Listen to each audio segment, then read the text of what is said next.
Me. After transmigrating, in order to completely escape the rat race, I didn't become the king of singers, pursued by thousands. Instead, I shamelessly became a freeloader ridiculed by the entire internet. Just as I was about to give up and live out the rest of my life like this, my superstar wife told me she was facing a debt crisis. So, my 200,000 allowance for this month might have to be postponed.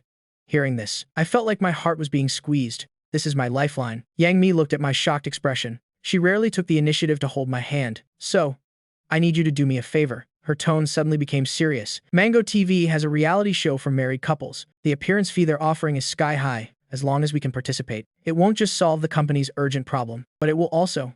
Stop. I immediately cut her off with a resistant look. No way. We made it clear. I don't make public appearances.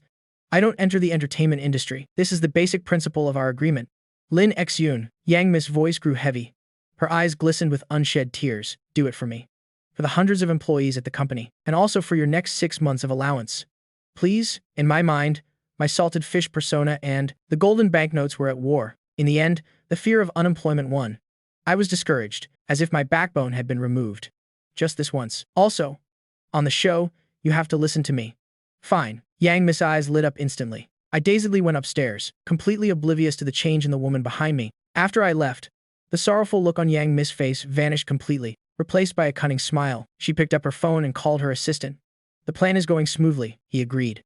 Sister Mi, is it really okay to trick him like this? The company account clearly still has hundreds of millions in cash. Yang Mi chuckled lightly. Her slender fingers swiped across a sheet of music on her tablet. If I didn't say that, how could I force this hidden dragon out into the open? That sheet music of mine has only been seen by me, you, and him. Now, besides him, who else could turn stone into gold just by looking at it once, turning a mediocre commercial song into a masterpiece? Now, the game has begun. Yang Mi's fingertip on the screen gently touched my photo. Let me see, my husband who just wants to be a salted fish. How many more secrets are you hiding? The day after I agreed to join the show, it was as if a depth charge had been dropped on the entire internet. Countless netizens were shocked that Yang Mi had kept her marriage a secret. Of course, even more people were, gritting their teeth at the main character. Me. In the villa, Yang Mi placed the tablet in front of me. The ugly comments on it were practically spilling off the screen. She wanted to see a hint of confusion or unease on my face, but I just glanced at it once, and then casually leaned back on the sofa. I even nodded in appreciation. Not bad. The public opinion has fermented quite nicely. Then I boldly faced Yang Mi's murderous gaze. Look, freeloader, pretty boy. Nobody. Isn't this the highest form of recognition for my professional qualities over the past 3 years? Yang Mi felt a lump in her chest and almost fainted. I was completely unaware, and instead moved closer. Oh, right. Sister Mi, when will our appearance fee be deposited? You should give me the money a little earlier. That way, my financial pressure will be lessened. Yang Mi stared at my sincere face, and for a moment couldn't tell if I was concerned about her, or about my own allowance. 3 days later, in a coastal city, the production team of our romantic cabin had booked an entire seaside villa. With the arrival of Yang Mi and me, the show was officially declared to have begun. Yang Mi wore a well-tailored, high-end long dress. Her long hair fluttered in the sea breeze. Every step exuded a red carpet aura. As for me, behind her, my style was completely different. Shorts, flip-flops, an old t-shirt washed until it faded. I slowly followed behind, looking exactly like a bum on the street. The comments on the screen immediately exploded. Ha ha ha, are my eyes deceiving me? CEO Yang is on the red carpet, while her husband is on his way to the vegetable market. I am dying of laughter. This is the queen and her useless husband, right? This freeloading is just too blatant. Very quickly, the other 3 guest couples arrived one by one. Film Emperor Liu Yi and his French wife, Anna. Comedian Guo Tao, and his non-celebrity wife, Li Ran. And top idol K Jing with his young girlfriend, Tong Yu. After a round of simple greetings, everyone's focus, whether intentionally or not, fell on me. Sprawled out on the sofa, Sai Jing was a top-tier, new-generation idol. He was used to being praised by everyone. Naturally, he couldn't stand a commoner who had more presence than him. He made the first move, speaking with a fake smile. Brother Xun, I've always been curious about what you do for a living that made Sister Mi hide you away like a precious treasure. As soon as this question was asked, the living room fell silent. Everyone pricked up their ears to listen. I lazily lifted my head from the sofa, facing everyone's gazes and the attention of tens of millions of viewers. I said something earth-shattering, unemployed. Some people live off their parents. Me? I do nothing. I live off my wife. The whole set fell dead silent. The air seemed to freeze. Cai Jing's smile froze on his face. Tong Yu couldn't help it and let out a snort of laughter. Even Film Emperor Liu Ye's face showed a rare flicker of surprise, and Yang Mi's hand holding the water glass trembled slightly. The polite smile on her face vanished instantly, turning as cold as ice. It was Film Emperor Liu Yi who reacted the fastest. He quickly laughed to ease the tension. Haha, brother Linux son is so humorous. It seems for the next few days. Well, I'll have to rely on you for our meals. A stay-at-home husband's cooking skills must be pretty good, right? Everyone thought I would take the hint and back down. But who would have thought I would close my eyes and sink deeper into the sofa? I just faintly uttered 3 words. Depends on my mood. The conversation once again hit a dead end, and the next segment, unpacking the luggage, further demonstrated my salted fish nature. In other people's suitcases were carefully coordinated outfits, or expensive skincare products, or surprises prepared for their partners. When it was my turn, I slowly unzipped my tattered old backpack. Under everyone's watchful eyes, I pulled out 3 things: a U-shaped pillow, an eye mask, and a yellowed cover book, Health Regimen Guide for the Elderly. The set once again fell into a bizarre silence. Cai, Jing finally couldn't hold it in anymore. He began to mock me oddly. Brother son really lives a carefree life. Starting to research retirement at such a young age, I raised an eyelid and answered seriously. You wouldn't understand. A man has no choice but to face middle age. One must soak goji berries in a thermos. I am just planning ahead, winning at the starting line. As soon as I said this, the livestream chat erupted in laughter. Ha ha ha, he's only 25. What middle age? My grandpa doesn't focus on his health as much as he does. Sister me, hurry up and control your husband. If you don't, he's about to ascend to immortality. In the afternoon, the director team announced tonight's first task. Each couple would cooperate to complete a welcome dinner. The livestream chat immediately opened a poll. Which couple's cooking skills do you trust the least? In the end, we gloriously took first place with an overwhelming 90% of the vote. Looking at the poll results on the screen, and hearing the incessant snoring beside me, Yang Mi's patience finally reached its limit. She walked over to the lounge chair and leaned down. Shedding her usual elegant demeanor, she reached out and precisely pinched my ear. I let out a blood-curdling scream, like a cat whose tail had been stepped on, and shot up from the chair. Yang Mi leaned close to my ear, lowering her voice. Every word seemed to be squeezed through her gritted teeth. Lin Nexon, if you dare to slack off again, starting from today, your allowance is cut in half. The 5 words allowance is cut in half, like an electric current, instantly shot through my muddled brain. My eyes, which were sleepy a second ago, suddenly snapped open. There wasn't a trace of laziness left in them, only the most primitive desire for money. I looked at Yang Mi's nearly frozen face. My survival instinct kicked in immediately. My leader, calm your anger, your subordinate knows his mistake. Then, I sprang up like a carp, leaping over the dragon's gate, jumping right off the lounge chair. I ran to Yang Mi's side in 2 or 3 strides. My posture was extremely low. I'll go perform right now. I guarantee I'll complete the mission. After speaking, I puffed out my chest and held my head high. I strode towards the villa's open kitchen. Yang Mi watched my determined back. The coldness on her face quietly melted away, replaced by a smile of someone enjoying a good show. The moment I stepped 1 foot into the kitchen, my entire aura changed, but I didn't rush to open the fridge. Instead, I first slowly tied the apron the production team had prepared. Then I picked up a chef's knife. My fingertip lightly flicked the spine of the blade. The blade let out a clear ringing sound. This ritualistic posture once again filled the live stream audience with question marks. No way. No way. He's starting to act again. I suspect he doesn't know how to cook at all. He's just stalling now. It's over. Sister, Mi is about to die of anger. Look at how she's staring at him. At the adjacent counter, Cai Jing and Tong Yue were acting out a kitchen disaster movie. The steak was burnt black. Salad dressing was splattered everywhere. Chang glanced over and saw me still casually striking a pose. He disdainfully pouted at his follow cam. People who really know how to cook don't do these flashy tricks. Hearing this, Yang Mi just gave him a faint glance. That look was like watching a jumping clown. Finally, under everyone's watchful eyes, I made my move. Chopping vegetables, heating the pan, pouring oil, tossing the wok, stir-frying, seasoning, and finally, plating. All the movements were fluid. There wasn't a single wasted pause. In just a few short minutes, a plate of stir-fried shredded potatoes, golden in color and fragrant in aroma, was neatly placed on a plate. While talking with Anna in the living room, Liu Yi took a deep breath. He couldn't help but peek his head out, following the scent. Who is that? What's being made? It smells so good. Guo Tao just stood up directly, craning his neck to look into the kitchen. My God, this smell is incredible. Which master chef is here? Cai Jing stared blankly at the lump of charcoal in his pan, then looked at the potato dish on my plate that could be considered a work of art. He was completely dumbfounded. He swallowed hard. He could feel his cheeks burning, facing everyone's astonished gazes. Yang Mi finally walked slowly to the dining table. She picked up her chopsticks, took a shred of potato, and tasted it. Only then did she casually comment, "It's okay. Just home cooking level." As soon as these words were spoken, the comments in the livestream chat weren't just sour anymore. They were practically soaking in a vat of vinegar, rubbing salt in the wound. Is she trying to rub salt in the wound? Sister, me. I get it now. I get it. I finally understand why Sister Mai hid him away. Meanwhile, I had already started on the second dish. I wiped my hands, glanced at the person next to me who was still struggling with that piece of black charcoal, Kai Jing, and then offered a reminder. Hey, buddy, if you don't take your steak out, it's not going to be medium rare anymore. Hearing that, Kai Jing reflexively breathed a sigh of relief, but my next sentence directly made him collapse on the spot. It'll be the charcoal discovered by archaeologists, left behind by Pan Ju when he created the heavens and earth.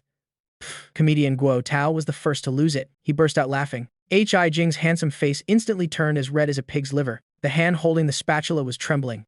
Dinner began. At the long wooden dining table, the atmosphere was magical. In the center were the 4 dishes I had made: stir-fried shredded potatoes, mapo tofu, diced stir-fried potatoes, and braised mashed potatoes.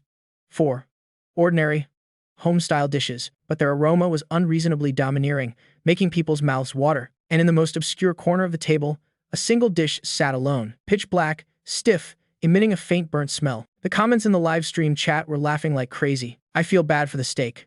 What did it do wrong? It was just born in the wrong kitchen. This comparison is just too tragic. It's a public execution. Kai Jing's face alternated between red and white. To save face, he picked up his knife and fork, trying to cut a small piece of his creation, pretending to elegantly put it in his mouth. Then he forced a stiff smile for the camera. The taste actually isn't bad. Crispy on the outside, tender on the inside. It has a lot of depth. After he finished speaking, his cheeks began to move at a high frequency. 1, 2, 3 times. He chewed for a full half-minute. His jaw was already sore, but the piece of steak remained stubborn. Seeing this, Guo Tao's hearty laughter broke the awkwardness. He was the first to pick up his chopsticks, his target clearly aimed at the plate of mapo tofu, glistening with red chili oil. A large piece of tofu along with minced meat and sauce was put into his mouth. Guo Tao's eyes immediately widened. He excitedly slapped his thigh. Oh my god. This too. Tofu is incredible. His exaggerated reaction immediately aroused everyone's appetite. Everyone picked up their chopsticks one after another. Unsurprisingly, they all received praise. Of course, except for Kai Jing. Watching everyone eat like hungry tigers, Yang Mi maintained her elegance. She slowly used a napkin to wipe the corner of her mouth. Then she looked up and glanced at me. Today's performance was average. The heat was a little too high. Not as good as the meal you made for my last birthday. As soon as she said this, the air froze for a second. Guo Tao, who was eating like crazy, and Kai Jing had the same reaction. You call this average? So were they eating pig slop just now? The livestream chat was directly flooded with the 3 words humble brag filling the screen. Rubbing salt in the wound. Is she trying to rub salt in the wound? Sister Me, I finally understand. The queen didn't come to participate in a dating show. She came to show off her husband. Faced with Yang Mi's almost harsh pickiness, everyone thought I would be embarrassed or retort, but I didn't even frown. Instead, I obediently nodded. My face even held a doting smile. The leader is right. It was a bit rushed. I'll be more careful next time. I naturally continued and added, I'll cook for you separately when we get home. I'll make the 9-turn large intestine dish to make it up to you. Boom. This cook for you separately. This make it up to you. It was like a sweet bomb, blossoming in the hearts of the couple's fans. Ah, my ship has sailed. I am shipping them like crazy. What kind of fairy tale love is this? Normally a queen outside, but a pampered little wife at home.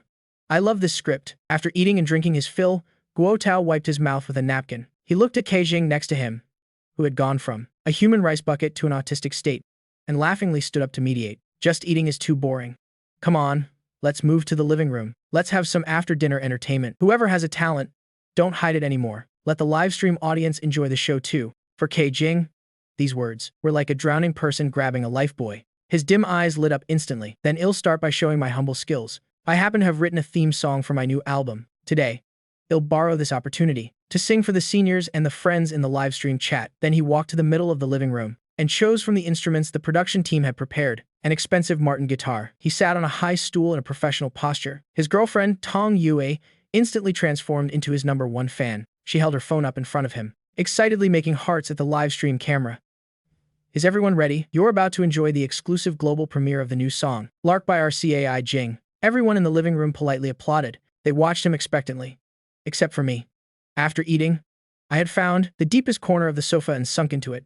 Yang Mi glanced at me. The corner of her lips curved into a helpless and amused arc. But she didn't say anything, silently watching the show. Xi Jing sang a song, an electronic dance track with a strong rhythm. The melody was catchy. The arrangement was a typical Korean-style industrialized product. After listening to 3 lines, one could guess the direction of the chorus. The song ended.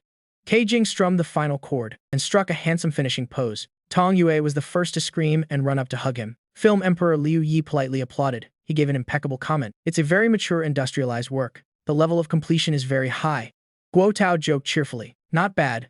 Not bad. Listening to it makes even these old bones of mine want to shake a little. Although the industry insider's comments were lukewarm, this performance finally helped Cai Jing regain some face after the disastrous failure in the kitchen. The passionate pursuit of his fans made him regain the confidence of a top idol. That familiar, arrogant smile returned to his face. He subconsciously looked towards the corner of the sofa, wanting to see astonishment on my face. The result was just seeing me nodding off, about to fall asleep. Tong Yu, next to him, spoke up directly. She said to Yang Mi with a hint of showing off. Sister Mi, our Ki Jing is really talented in music, unlike some people who only know how to cook. Go Tao, who loved to stir up trouble, walked over with a wicked smile and nudged me. X-un, don't sleep. Let's hear your review of the new song by our superstar K Jing. I groggily opened my eyes, looking around in a daze, then I let out a long yawn. I rubbed my eyes. I seemed to be recalling what I had just heard. Then, in an extremely sincere tone, I said, it's very nice. Hearing this, the corner of K Jing's mouth quirked up slightly. I hesitated for a moment and added with a serious expression. The rhythm is strong, and the melody is easy to remember. If you play it in a residential square, the grandpas and grandmas will definitely love it. Poofed. Guo Tao was the first to lose it. He spat out a mouthful of water. Liu Yi couldn't hold it in either. His shoulders shook violently. He finally just covered his face and laughed out loud. Yang Mi bent over even more directly. Her clear laughter echoed in the living room. She even laughed until tears came to her eyes. As for Kai Jing, his face was now even darker than the steak from earlier. He clenched his fists, his nails digging deep into his palms. He felt this was a humiliation. He gritted his teeth. He asked back, word by word. So, in teacher Lin Xun's opinion, what kind of music isn't considered square dancing background music? He was issuing a challenge. He wanted to force me to make a fool of myself in his professional field of music. Everyone's gaze, including the attention of tens of millions of viewers in the live stream chat, instantly focused on me. However, I just lifted my eyelids and glanced at him indifferently. There was no emotion in that gaze, as if looking at an unimportant stranger. I didn't say anything. I just hugged the velvet cushion in my arms tighter, shifted to a more comfortable position, and closed my eyes. The living room was deathly quiet. It wasn't silence, but a string stretched to its limit, about to snap. Ki Jing froze on the spot. The guitar in his lap felt as heavy as 1,000 pounds. His handsome face, which he had always been proud of, was now just a pale color of shame. The comments in the livestream chat went completely wild. Rubbing salt in the wound. Is he trying to rub salt in the wound? I declare, this is the most epic flex I have ever seen. No arguments accepted. Ci Jing, I feel like in the next second, he's going to rush up for a real-life fight with Brother Xun. Liu Yi and Guo Tao exchanged a helpless glance. No one dared to speak at this critical moment. Tong Yue was so worried she was about to cry, awkwardly tugging at K Jing's shirt, but she couldn't say a word. In this frozen atmosphere, Yang Mi, who had been leaning back on the single sofa, watching the show, finally made a move. She stood up and leisurely walked to the middle of the living room. Her gaze fell directly on K Jing. Superstar Ki, comparing yourself with my husband, isn't that beneath you? A seemingly light sentence was like a sledgehammer blow to Ki Jing's heart. Without waiting for his response, Yang Mi casually added, he's just a stay-at-home husband. All he thinks about every day is firewood, rice, oil, and salt. Talking to him about music, isn't that like playing a harp for a cow? She tilted her head slightly, the corner of her lips turning up. How could he understand the profound things that great artists like you pursue? These words sounded like she was defending me, completely classifying me as someone who doesn't understand music. But everyone in the living room was sharp, who couldn't hear the sarcasm in her words. Cai Jing's expression immediately became a few shades uglier. He wanted to retort, but found himself choked up, unable to say a word. After successfully pinning In down with a few sentences, Yang Mi finally turned around and aimed her spear at the man, who had been lying on the sofa from start to finish. She walked to the sofa, looking down at me. Her beautiful fox eyes glinted with a teasing light. However, only knowing how to cook is indeed a bit monotonous, she said with a faint smile, her voice not loud, but it carried clearly throughout the living room. Someone, at home, doesn't he love wearing headphones the most? Shaking his head and criticizing while listening to music, saying this is commercial music, that is whining without reason. Also saying the current charts are unwatchable, all musical garbage. This sudden everyday expose was like a stone thrown into a calm lake. It immediately created 1,000 ripples. Everyone's curiosity was piqued. Yang Mi gave me no chance to react at all. She continued to press on, step by step, setting a trap for me in front of the entire nation's audience. If your taste is so high, your eyes so discerning, then why don't you sing a profound song for us to hear? She leaned in closer. Her voice carried a hint of provocation. Let everyone broaden their horizons and see what kind of music isn't suitable for playing in the square. Hearing that, I finally couldn't pretend anymore. I slowly opened one eye, revealing who am I? Where am I? Innocent expression. I can't sing. Leader. You know this. I am completely tone deaf. My singing could send someone to their grave. Yang Mi looked at me, still struggling in desperation. She knew that conventional weapons were useless. It was time to unleash the ultimate weapon. She leaned down again, her red lips almost touching my ear. How about this? If you can sing a song that satisfies me, I'll double your allowance next month. Hearing these words, I suddenly sat bolt upright on the sofa. Those always lazy eyes suddenly widened. Is that true? Yang Mi met my gaze. She raised an eyebrow elegantly.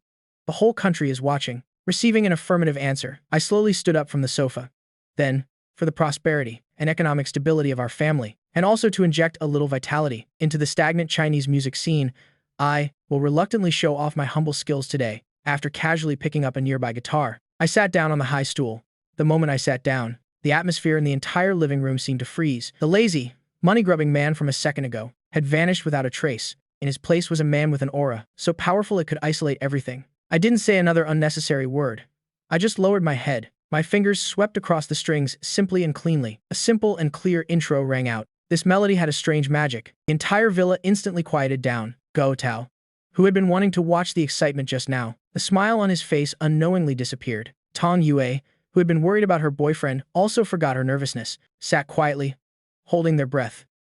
After the musical intro, I slowly began to sing into the microphone. Could be heard. My singing voice wasn't intentionally tragic, but it made people feel a bone-chilling loneliness more profound than any wail. It was a moment that every person struggling in a big city has experienced. It's the loneliness of working late, seeing thousands of lit windows, but knowing not a single one is lit for you. It's the bewilderment after a party ends, walking alone in the cold wind, enveloped by an immense emptiness. The comments in the live stream room came to a strange standstill at this moment. The taunts and prepared jokes were all stuck in their throats, unable to type a single word. Liu Yes' eyes reddened without warning. He recalled his younger days, the years spent striving for his dreams. Guo Tao suddenly lowered his head, forcefully wiping his eyes with the back of his hand. This comedian, always cheerful on stage, remembered leaving his hometown in the Northeast all those years ago. His mother, standing on the platform, chasing the train, crying while calling his name. Lei Sol. Cai Jing was completely stunned. He stood there, frozen. The Martin guitar he was so proud of had now become a joke in his heart. The song ended. I sang the last note, my fingertips gently pressing the strings. The world returned to silence.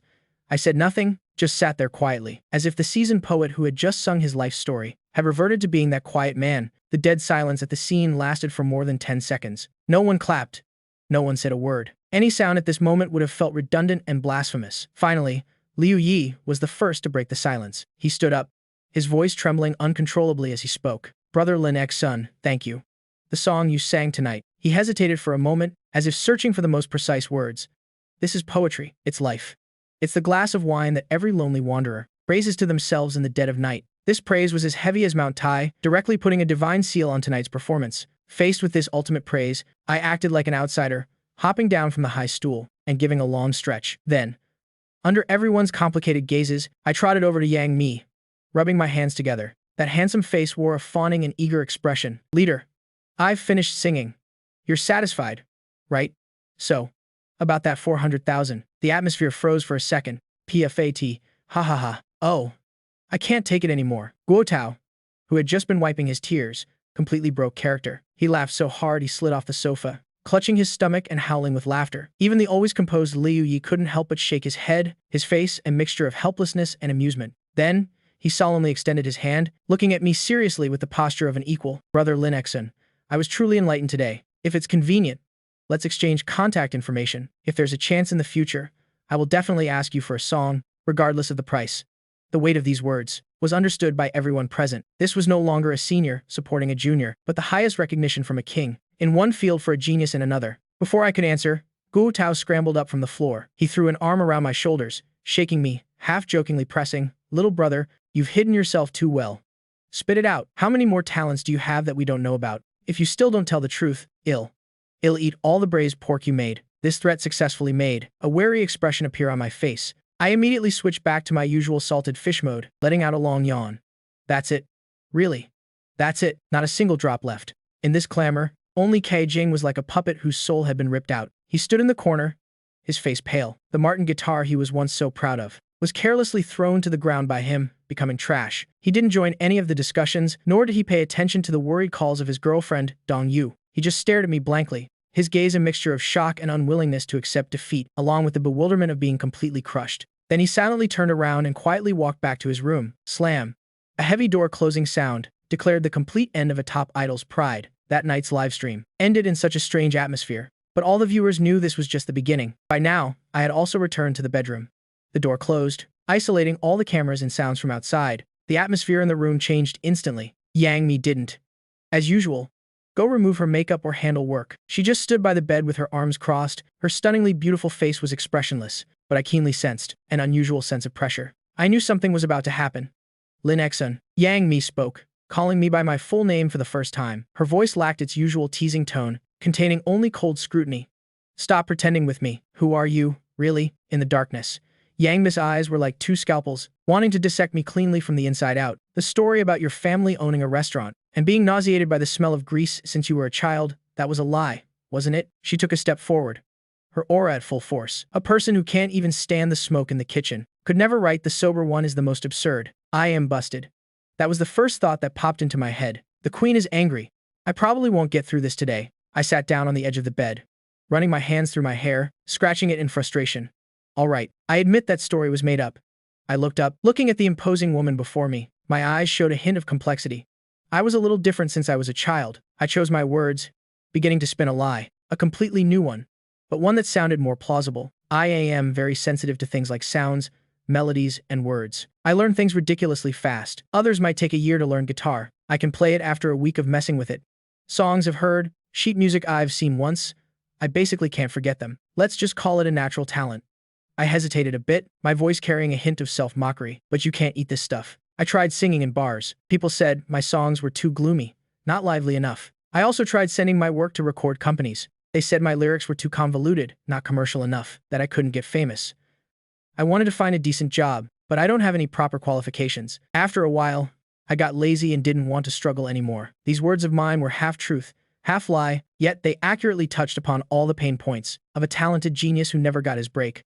I looked at Yang Mi. Her scrutinizing eyes wavered slightly, so I played my most important card. My tone suddenly changed, from the earlier loneliness to eloquence, even carrying a bit of the nonchalance of a salted fish turning over. Until I met you, I suddenly discovered that there's actually such a promising career as being a freeloader, and it suits me perfectly. I thought, if I already have a capable wife, like you out there battling in the world, why should I still have to work so hard to prove what I can do to those fools? Can the things I know make more money than you? Isn't it nice to just lie down? This earth-shattering freeloader manifesto left even Yang Mi stunned. She had anticipated all my explanations, either hiding something or confessing a shocking secret, but she never thought that I would talk about freeloading in such an unworldly, matter-of-fact way. After speaking, not only did I not feel guilty, but I stood up and counterattacked. I walked up to Yang Mi, leaning down slightly to meet her gaze. My face held an unprecedented seriousness. So, leader, do these little talents of mine that occasionally slip out affect the stability of this homemaker job? If they do, rest assured, I promise to hide them very carefully in the future. I will absolutely not cause you any more trouble. I accurately kicked the ball back into her court. Yang Mi was completely speechless. She looked at this face so close to hers, those usually lazy eyes were now crystal clear. She couldn't tell, in these words, how much was real and how much was fake. The air in the room froze. After a long moment, Yang Mi managed to say through gritted teeth, "Next month's 400,000 is gone."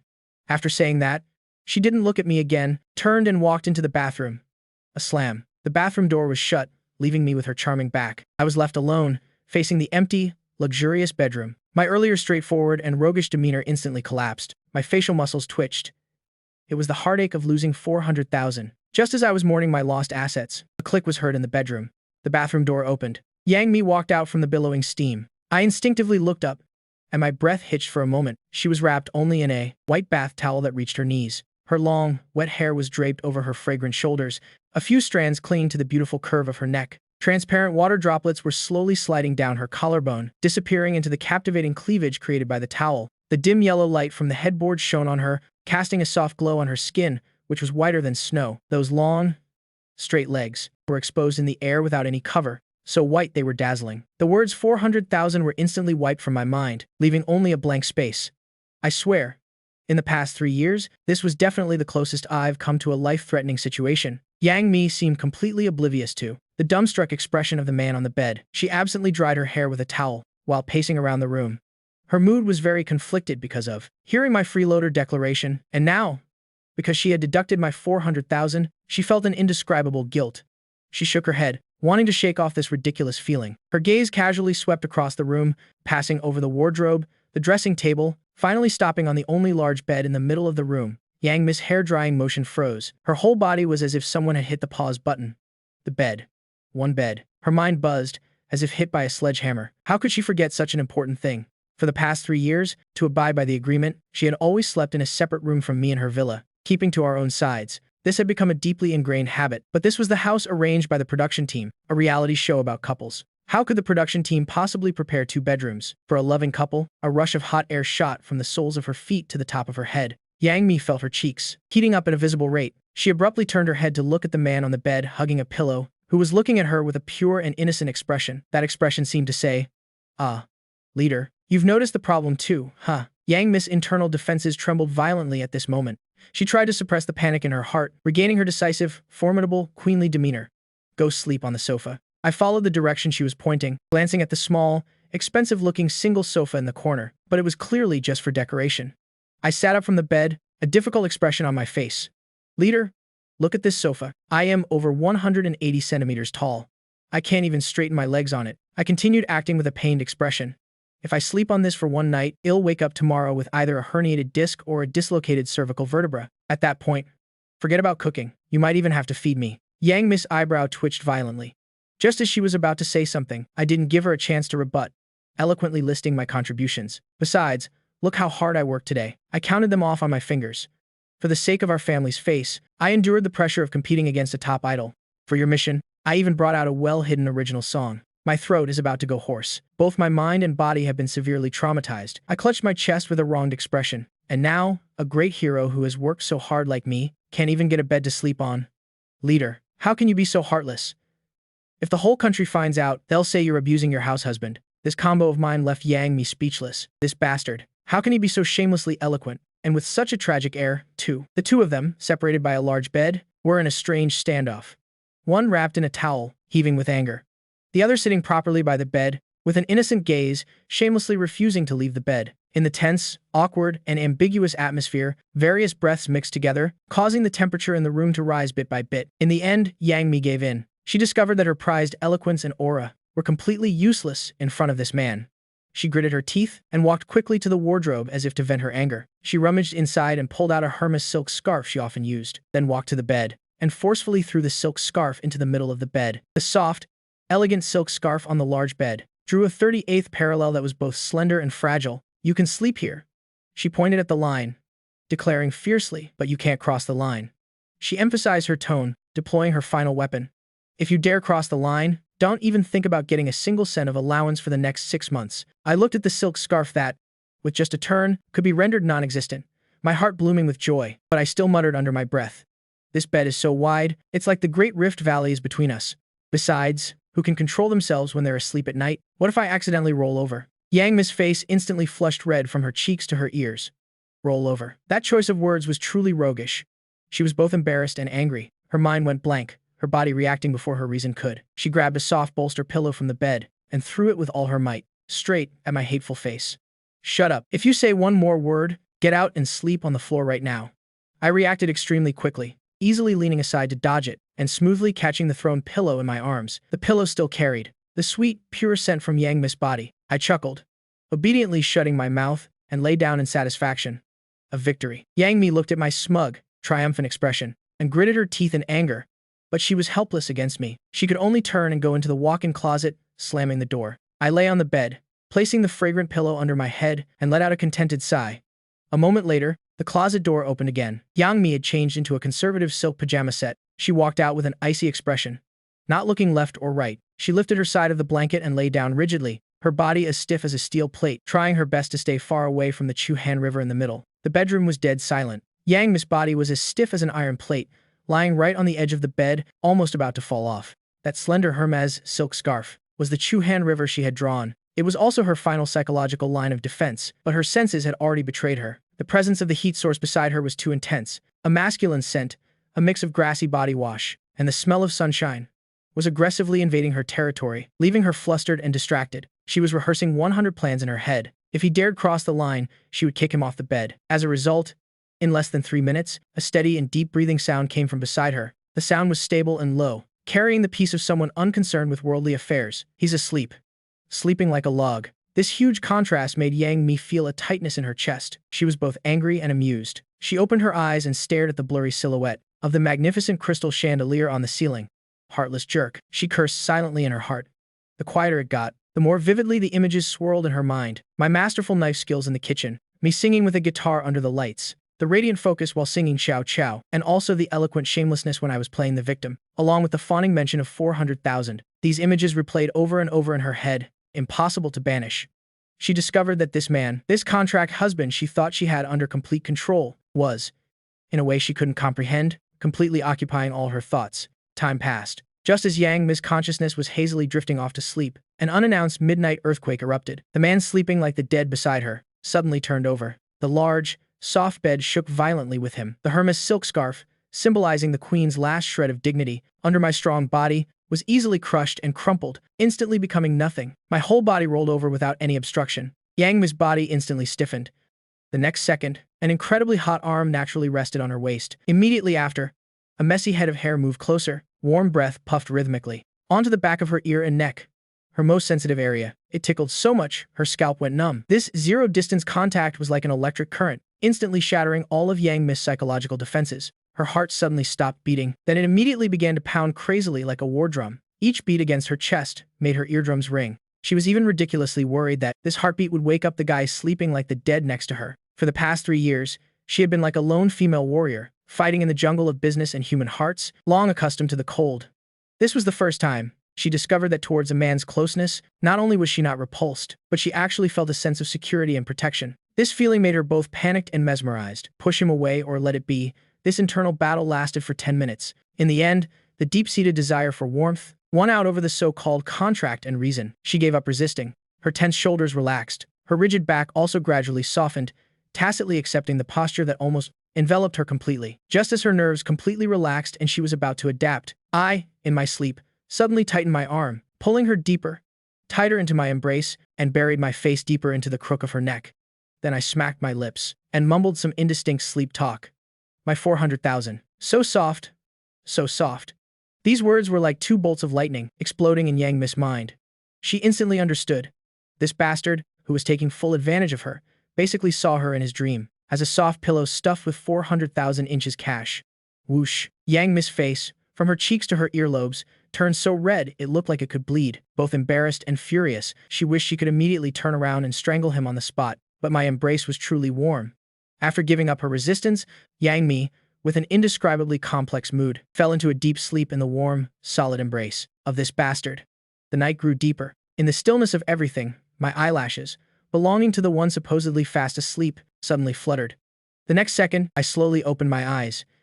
In the darkness, my eyes were crystal clear, without a trace of sleepiness. I lowered my head to look at the woman sleeping peacefully in my arms, feeling her steady breath on my chest. The corner of my mouth curved into a meaningful arc. I hugged the pillow in my arms a little tighter, and by her ear, in a voice only I could hear, I said slowly, "My queen, gotcha."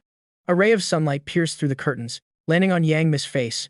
Her eyelashes fluttered. She woke up from a deep sleep. Her mind was still hazy. She only felt enveloped by a secure presence, incredibly warm.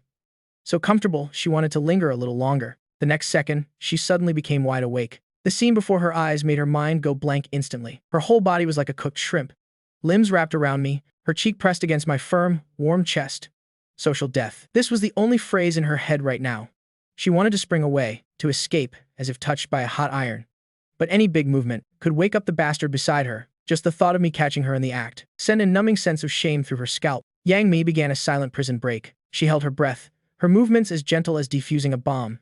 Inch by inch, trying to pull her arm from under my neck, then lift her leg. The process was maddeningly slow. Cold sweat had already soaked her back. Just as her toes were about to touch the edge of the bed, about to successfully escape, from above her, a teasing voice sounded without warning. "Leader, so passionate this early in the morning?" I opened my eyes at just the right moment, looking down at the woman in my arms, who was frozen and blushing furiously. Yang Mi was completely petrified. I blinked innocently, and continued to rub salt in the wound. "Oh my. Leader, you crossed the line." I jutted my chin towards the Hermes silk scarf, which had long been crumpled into a ball. "The contract doesn't say you're allowed to get handsy with me." I paused, my expression turning serious, my tone revealing an unreasonable accusation. Does this count as workplace harassment? You're talking nonsense. Yang, Miss Brain froze. Both embarrassed and angry, her language system completely collapsed. She had crossed the line. She had wrapped her limbs around me. She couldn't argue her way out of it, even with 100 mouths. In the end, all the shame, anger, regret, and madness turned into the most primitive physical action. Using all her strength, she lifted her leg and kicked hard, kicking the bastard who'd gotten lucky and was still acting smug off the bed. Thump. I yelped. Aya. Rolling off the bed with the force, and landed on the carpet. But I wasn't angry at all. On the contrary, I grinned while clutching my waist and starting the second act. Murdering my husband. My voice was not too loud. Not too soft, just wronged enough for the other person to hear clearly. This waist of mine was your pillow all night. It was hard and uncomfortable. And now look. You kicked me straight off the bed. How am I supposed to live like this? I demand compensation. I am demanding workers' compensation. Yang Mi looked at me playing the victim on the floor, her chest heaving violently with anger. She grabbed a pillow from the bed and threw it with all her might. Shut up. Get out. I easily caught it, hugging the pillow and chuckling. I scrambled up from the floor and obediently slipped out of the bedroom. The door closed, leaving only Yang Mi in the room. She collapsed back onto the bed, exhausted, pulling the blanket over her burning face. The air seemed to still hold. The fresh, grassy scent from my body, mixed with a flustering ambiguity after all the teasing and flirting. At the breakfast table, the live stream camera turned on again. The atmosphere was completely different from yesterday. Liu Yi and Guo Tao looked at me, with expressions of increased admiration and scrutiny. Tai Jing didn't appear. Dong Yue just said he wasn't feeling well and wouldn't be filming today. But everyone knew clearly, it was his heart that wasn't well. I acted as if nothing had happened, bringing out the meticulously prepared breakfast. The interaction at the table was incredibly subtle in the eyes of the audience. I ladled a bowl of porridge, thoughtfully placing it in front of Yang Mi. Then I gave her a look that only the two of them would understand and said leisurely, "Leader, did you sleep well last night? I think your complexion looks great today. Your dark circles are gone too." Cough. Cough. Cough. A mouthful of porridge got stuck in Yang Mi's throat. She almost spat it out on the spot. She choked until her face turned bright red, a pink flush quickly spreading to her ears. She didn't dare to answer, much less look at me. She could only shoot me a sharp glare, then lowered her head and stirred the porridge in her bowl with a spoon. This scene was perfectly captured by the livestream camera. The comments immediately exploded. Ah, something definitely happened. Everyone, look at Sister Miss blushing face. That look from Lin X-sun. Damn, he's teasing the queen. He actually dares. What on earth happened last night? Why do I feel like the vibe between them has completely changed? Lin X-sun has turned from a serf into the master. While the livestream audience was wildly speculating, the insistent ringing of a phone broke the silence of the dining room. Yang Mi's phone, which was on the table, the screen lit up crazily at the same time. The huge wave caused by last night's song, after fermenting overnight, had become a storm. Now, the storm had arrived. Yang Mi's flushed face was instantly covered in a layer of frost. She picked up her phone. On the screen was a scene like the apocalypse. On the top right corner of the WeChat icon, the number 99 plus was a dazzling red. In the call log, a long list of missed calls was shockingly bright red. From CEOs and company shareholders to friends in the industry, it seemed like her entire contact list had called her. She swiped the screen. Before her fingertips could even tap on any chat box, a call from someone saved as CEO Zhang took over the entire interface. The major shareholder of Wang Yu Entertainment, an old fox on a normal day, whom she only met during board meetings. Yang Mi forced herself to calm down, then pressed the answer button. As soon as the call connected, CEO Zhang's powerful voice exploded from the receiver. CEO Yang. What's wrong with you? Your husband, Lin X-sun, is such a big shot, and you hid him from me for 3 whole years. Do you know that the outside world has been turned upside down? Everyone is asking who Lin X-sun is. My old friends are about to blow up my phone. They're all asking if I can contact him to request a song. Are you hiding an atomic bomb in your house as decoration? Yang Mi gripped her phone, her knuckles turning white. As she dealt with the shareholders' questioning, she glanced at the WeChat messages continuously popping up. D. Li Reba. Sister? Brother X-sun. Damn. Eam's speechless. Did you hold a gun to his head to make him write that song? Xiao Cho? It's too amazing. It wasn't just her. The staff and artists under her, as if on cue, used a series of emojis and question marks to express their extreme astonishment. The whole world was in an uproar. It was boiling over. Yet the center of the storm was calmly peeling a tea leaf egg. I slowly peeled off the entire shell, revealing the smooth egg white, then put it in my mouth, eating it in small bites. As if all of this had nothing to do with me, I even had the spare time to look up. Using the tone of a caring subordinate, I kindly reminded her, "Boss, the porridge is getting cold. Drinking it cold isn't good for your stomach." I paused for a moment and added in an extremely sincere tone, "Don't just worry about business deals worth hundreds of billions. An army marches on its stomach. Fill your belly first before striving for success." Yang Mi almost couldn't breathe. Did this bastard know that he himself was a walking gold mine worth hundreds of billions? She looked up and shot me a sharp glare, her eyes like daggers. You just wait. Then she lowered her head, continuing to struggle in the sea of information. Just then, another call came in. When she saw the name on the caller ID, Yang Mi's heart skipped a beat. Na Ying, the unshakable queen of the Chinese music scene. She didn't dare to delay, quickly clearing her throat before answering the phone. Sister Na. Good morning. What good morning? Yang Mi, you're not being very nice. The characteristic straightforward and domineering voice of Na Ying came through. It carried an unconcealed admiration and excitement. Hiding a genius like that, keeping him under wraps for 3 years. What are you planning? Waiting for him to lay a golden egg? I've heard that song, Xiao Chao. I listened to it over and over all night. The lyrics are vicious. It stabbed me right in the heart. Where is this kid? I want to meet him. Now. Right away. Na Ying's tone allowed no room for doubt. In the end, she even asked half jokingly, half seriously. Tell me, Xiao Chao, are you selling it? Name a price. I'll buy it. This phone call was like a sledgehammer, completely waking Yang Mi up. Only then did she truly realize what I had casually thrown out last night was, in fact, an existence on a whole other level. This was no longer a simple matter of becoming famous or going viral. This was a tsunami big enough to make the entire Chinese music industry tremble. She hung up the phone with a headache, warily rubbing her temples, feeling like her mind was a jumbled mess.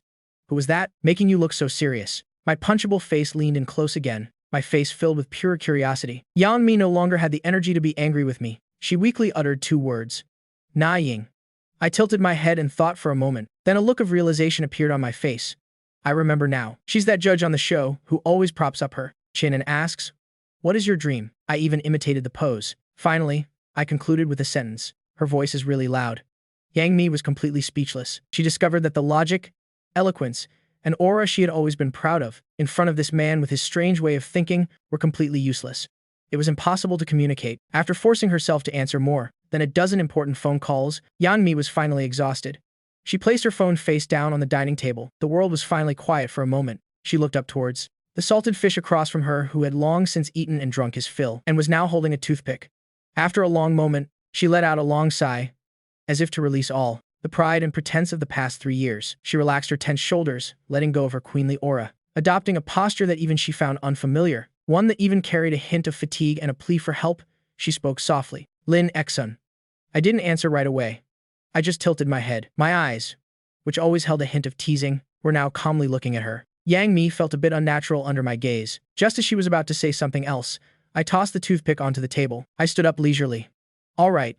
The boss has spoken. Let's talk outside. It's too greasy in here. It's affecting my thinking. After saying that, I didn't care about Yang Mi's reaction. I walked towards the terrace outside the restaurant by myself. Yang Mi watched my retreating back, acting like a carefree boss. A breath of anger was stuck in her chest, unable to go up or down. In the end, she still picked up her phone, stood up, and followed. On the terrace, the sea breeze blew gently. The salty, moist, yet fresh scent instantly blew away the frustration from the restaurant. Like a cat that had found the most comfortable position, I lay down flat on the large rattan chair in the middle of the terrace. With both hands behind my head, I basked in the sun. Yang Mi stood next to me, looking at my demeanor that suggested even if the sky fell, it would have nothing to do with me. The anger she had just suppressed flared up again. But she knew now was not the time to get angry. She lit up her phone screen and held it in front of me, as if to materialize all the pressure and trouble for me to see. CEO Zhang's call, Na Ying's call, all the company's shareholders, and also the artists under me. They're all going crazy now. Outside, dozens of media outlets are surrounding us. The copyright fees that the music platforms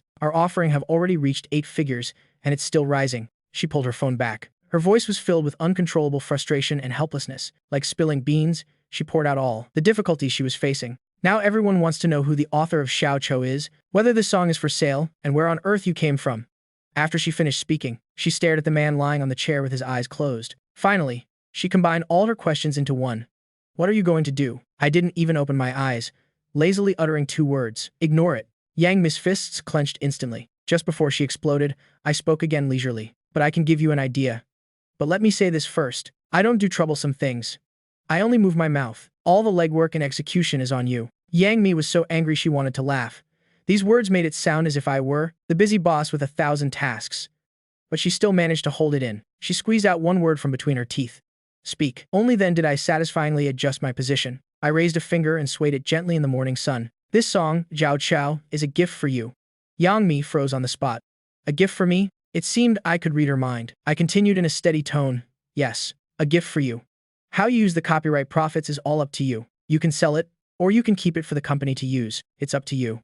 I gave her a lazy glance. The corner of my mouth held a hint of a tease. Just don't bother me with these trivial matters. I just want to be a salted fish in peace and quiet. Yang Miss Mind buzzed. She was completely stunned. A song worth tens of millions, and I had just casually tossed it to her like a gift. Her mind was full of ways to negotiate terms with me, how to maximize the benefits of this song. But I, on the other hand, acted like I was getting rid of a hot potato, throwing this whole mountain of gold directly at her. Before she could recover from the shock, I raised my second finger. Second, have your PR team issue a statement. Just say that I am your exclusive producer. From now on, I will only write music for you and the artists under Wang Yu. Any other company or person, all commercial collaborations will be declined. I clicked my tongue, giving a reason that made Yang Mi not know whether to laugh or cry. This way, it elevates your status as the boss, and also cuts off any ideas from outsiders. One and done. From now on, no one will disturb my sleep anymore. For the sake of a good night's sleep, he directly cut off all external paths to wealth. Yang Mi felt that her worldview was being shattered bit by this man. I was clearly playing dirty, but behind that shamelessness was hidden a commercial wisdom of the highest level and a favor that made her heart warm. A favor. Third. My third finger also went up. As for those chirping little girls under you, I can't just let them call me brother-in-law for nothing. Sometime when it's convenient, I'll write them a few songs, guaranteed to make them famous instantly. From handling the copyright to guiding public opinion, and then to the future plans for the company's newcomers, every point hit Yang Mi right in the heart. Not only did it solve all the immediate troubles, but it also paved a path for her.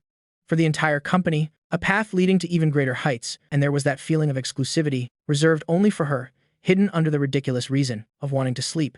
Yang Mi stood there. The sea breeze made her eyes sting a little. She looked at the man on the chair. I still had my eyes closed, as if I had just casually mentioned a few insignificant things. At this moment, my image in her eyes had been completely overturned.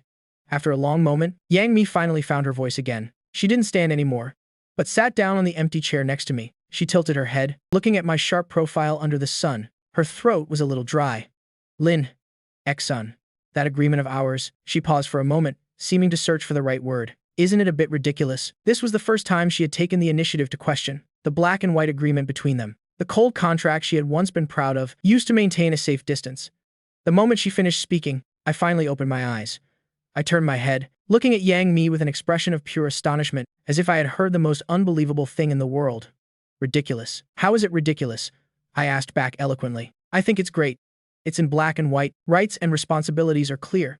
Very much in the spirit of a contract. Look, I am in charge of being as beautiful as a flower and cooking. You're in charge of earning money to support the family. What a perfect partnership model. Yang Mi was stunned by my absurd reasoning. Immediately after, my actions left her completely bewildered. I suddenly sat up from the chair and lunged towards her. My handsome face was magnified, just inches from hers. My eyes were filled with vigilance and seriousness.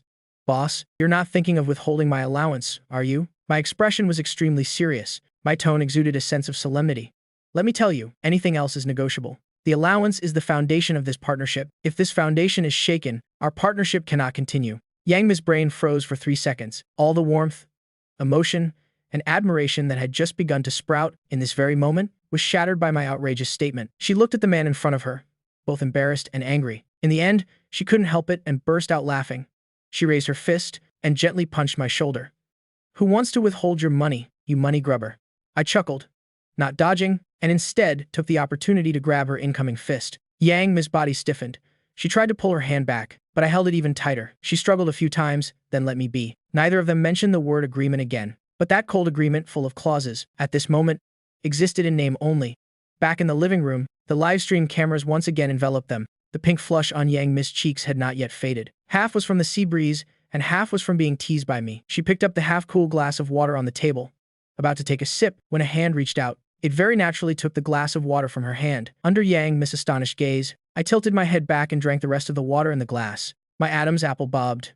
My posture was casual. Yang Mi's cheeks instantly grew hot, both embarrassed and annoyed. This bastard, in front of the whole country. In the end, she could only glare at me fiercely. She turned her head away in embarrassed frustration, but the rims of her ears disobediently turned red. This scene was captured perfectly by the HD cameras. The style of discussion about Xiao Chou and the livestream chat suddenly changed. Holy crap. Am I seeing things? Brother Xyun drank straight from the queen's glass. An indirect kiss. This is an indirect kiss. Ah. I am going crazy. Brothers, if you know, you know.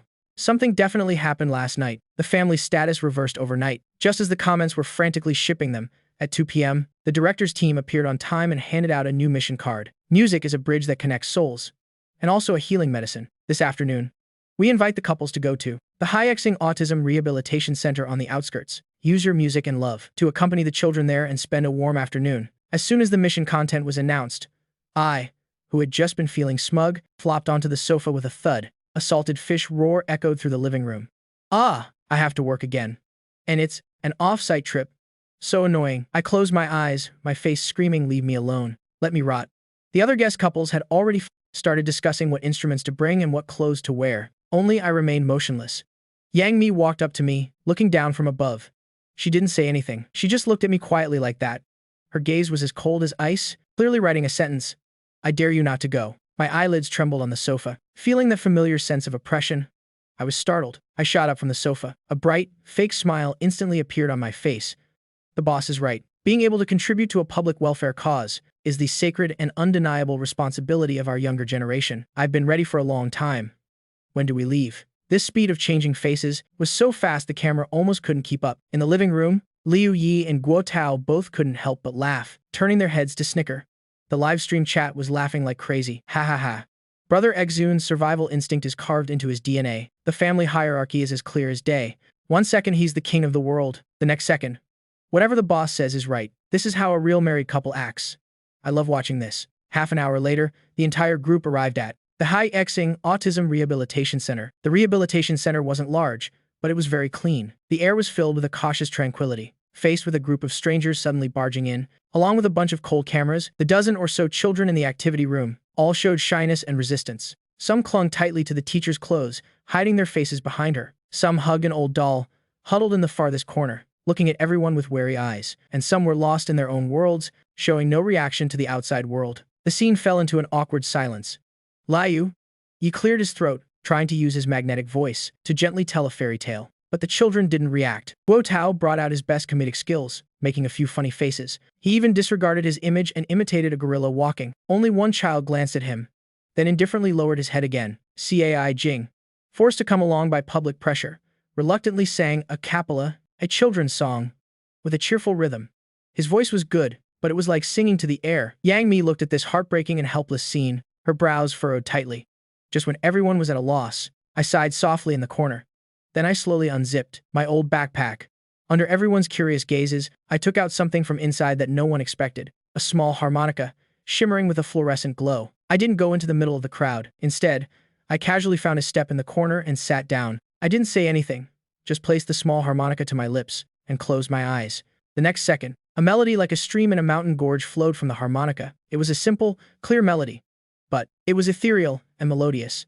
It had no complex techniques, nor any intense emotions. There was only a pure warmth that could soothe the soul. The moment the harmonica sounded, the whole world fell silent. Like a magical, warm current, it flowed into everyone's heart in an instant. The slightly noisy activity room became completely silent. The anxious expressions on the teachers' faces froze. Liu Yi and Guo Tao stopped all their actions, looking towards that corner with disbelief. The most miraculous change happened to the children. Their restless and anxious emotions seemed to have been gently soothed by this harmonica music. 1, 2, 3. The children who had been lost in their own worlds all turned their gazes towards the man, sitting in the corner, playing the harmonica with his eyes closed. In their eyes, there was no longer vigilance and fear, but a pure curiosity that gradually appeared. Suddenly, the shyest little girl from before moved. She slowly raised her head. She looked at me. Her clear eyes, like water, reflected my image. Then, under everyone's bated breath, she let go of the doll she was hugging tightly. She stood up from the ground and, step by step, proactively walked towards me. She walked to my side and stopped, reaching out to gently tug on my shirt hem. This scene stunned all the adults present. The teachers from the rehabilitation center covered their mouths, their eyes instantly turning red. They knew how difficult it was for these children to proactively make contact with a stranger. As for Yang Mi, she was completely stunned. She stared blankly at the man whose shirt was being pulled by the little girl, watched me slowly play the last note, then slowly opened my eyes. I looked down. Seeing the little girl beside me, I wasn't surprised, nor did I shy away. I just gave the little girl a smile that was clear, pure, and indescribably gentle. At that moment, Yang Mi's heart felt like it had been struck by something. The comments, after being silent for a full minute, completely exploded with unprecedented frenzy. I am crying. A grown man like me is crying like an idiot in the office. What kind of divine scene is this? How many more skills does he have that we don't know about? That tune was so beautiful. My heart melted listening to it. Does anyone know what that song is? The focus isn't the song, but the person. Did you guys see the way he looked at that little girl? Oh my god, that's the gentlest gaze I've ever seen. Yang Mi couldn't hear the clamor of the comments. In her world, there was only the man sitting in the corner, and the little girl pulling my shirt. She realized for the first time that the man she had used as a shield for 3 years, I not only possessed world-shaking talent that could overturn the entire industry, but also had the softest and kindest heart. That gentleness wasn't faked. It was a kindness that radiated from the very marrow of his bones. She looked at me, admitting for the first time in her heart, perhaps I fell for him long ago. The sun began to set. Golden light streamed through the floor-to-ceiling windows, coating the entire activity room in a warm glow. That smile was like a key. In an instant, it pried open the little girl's locked world. My smile had no ingratiation, no acting. It was as pure as the sky after a rain. I didn't stand up. I took the opportunity to sit cross-legged on the floor, completely matching the children's height. I stopped playing the ethereal tune. The harmonica was at my lips. A melody that everyone was extremely familiar with began to play. 2 tigers.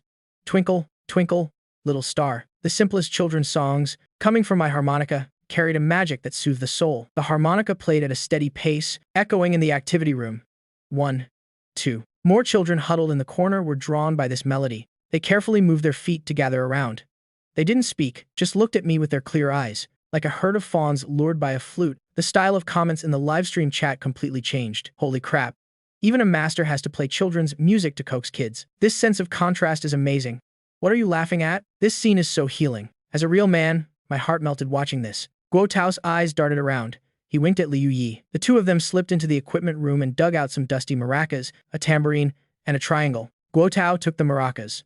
He shook them while doing a silly Yangi dance. His funny movements made a few of the bolder children laugh. Liu Yi, on the other hand, gave the triangle to a little boy closest to him, giving the boy an encouraging look. The atmosphere immediately warmed up. I stopped playing the harmonica. I began to patiently teach the children to clap to the beat. Listen to my sound. Dum dum dum. That's right. Just like that. You're so good. My voice was very gentle, completely different from the usual lazy, nonchalant salted fish. One child couldn't catch the rhythm and shook the maracas frantically. He was so anxious he was about to cry. I wasn't angry. I reached out and gently patted the boy's head. I smiled and played the melody slower, teaching him again, note by note. Yang Mi watched this scene, and a place in her heart softened. Back at the romantic house, dinner was ready. H. Jing was still absent. Tong Yue just said he had a stomachache and was resting in his room. But the atmosphere at the dinner table was unprecedentedly harmonious. I probably used up too much energy in the afternoon. I personally made sweet and sour pork ribs, scrambled eggs with tomatoes, and stir-fried vegetables. There was also a pot of mushroom soup.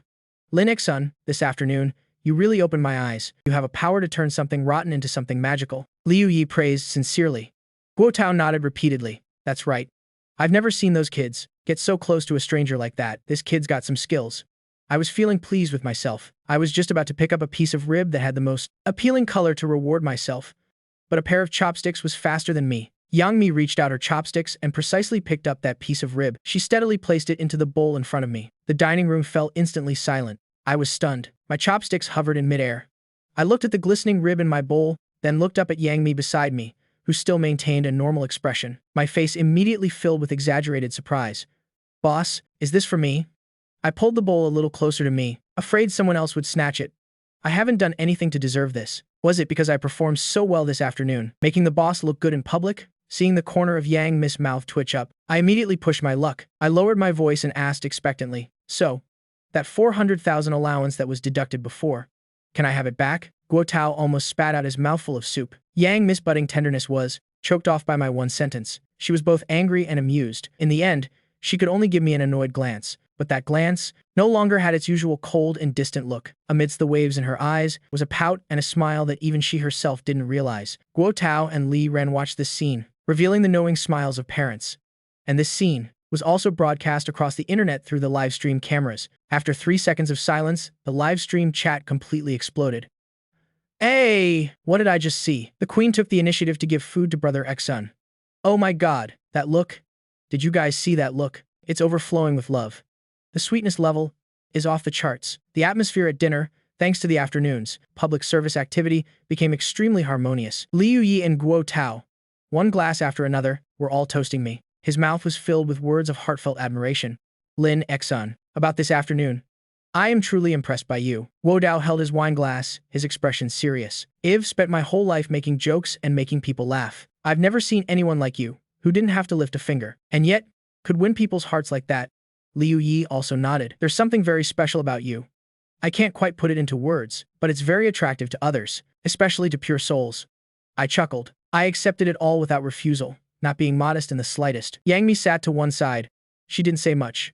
Just listened quietly. Even she herself didn't realize it. A faint smile was hanging on the corner of her lips. She would occasionally look up. Her gaze would unconsciously fall upon me. Then, as if shocked by electricity, she would quickly look away. The meal came to an end. Guo Dao and Liu Yi. They exchanged a knowing glance. Then Guo Dao suddenly slapped his thigh and stood up. Oh my, this won't do. This wine is starting to get to me. I have to help my wife back to rest. Liu Yi also stood up. He pretended to yawn. You're right. We should get some rest. We still have a task tomorrow. Before leaving, Guo Dao passed behind me. With his back to the camera, he winked at me. He also secretly mouthed good luck. I raised an eyebrow. I responded with a reassuring look. In an instant, only Yang Mi and I were left in the dining room, with no outsiders around. The ambiguity in the air immediately swelled. It was so oppressive, it was hard to breathe. I am going out for some fresh air. Yang Mi felt her cheeks flush slightly. She was the first to stand up. She walked towards the terrace. I said nothing. I picked up the unfinished glass of lemonade from the table and leisurely followed behind, on the terrace. The moonlight was like water.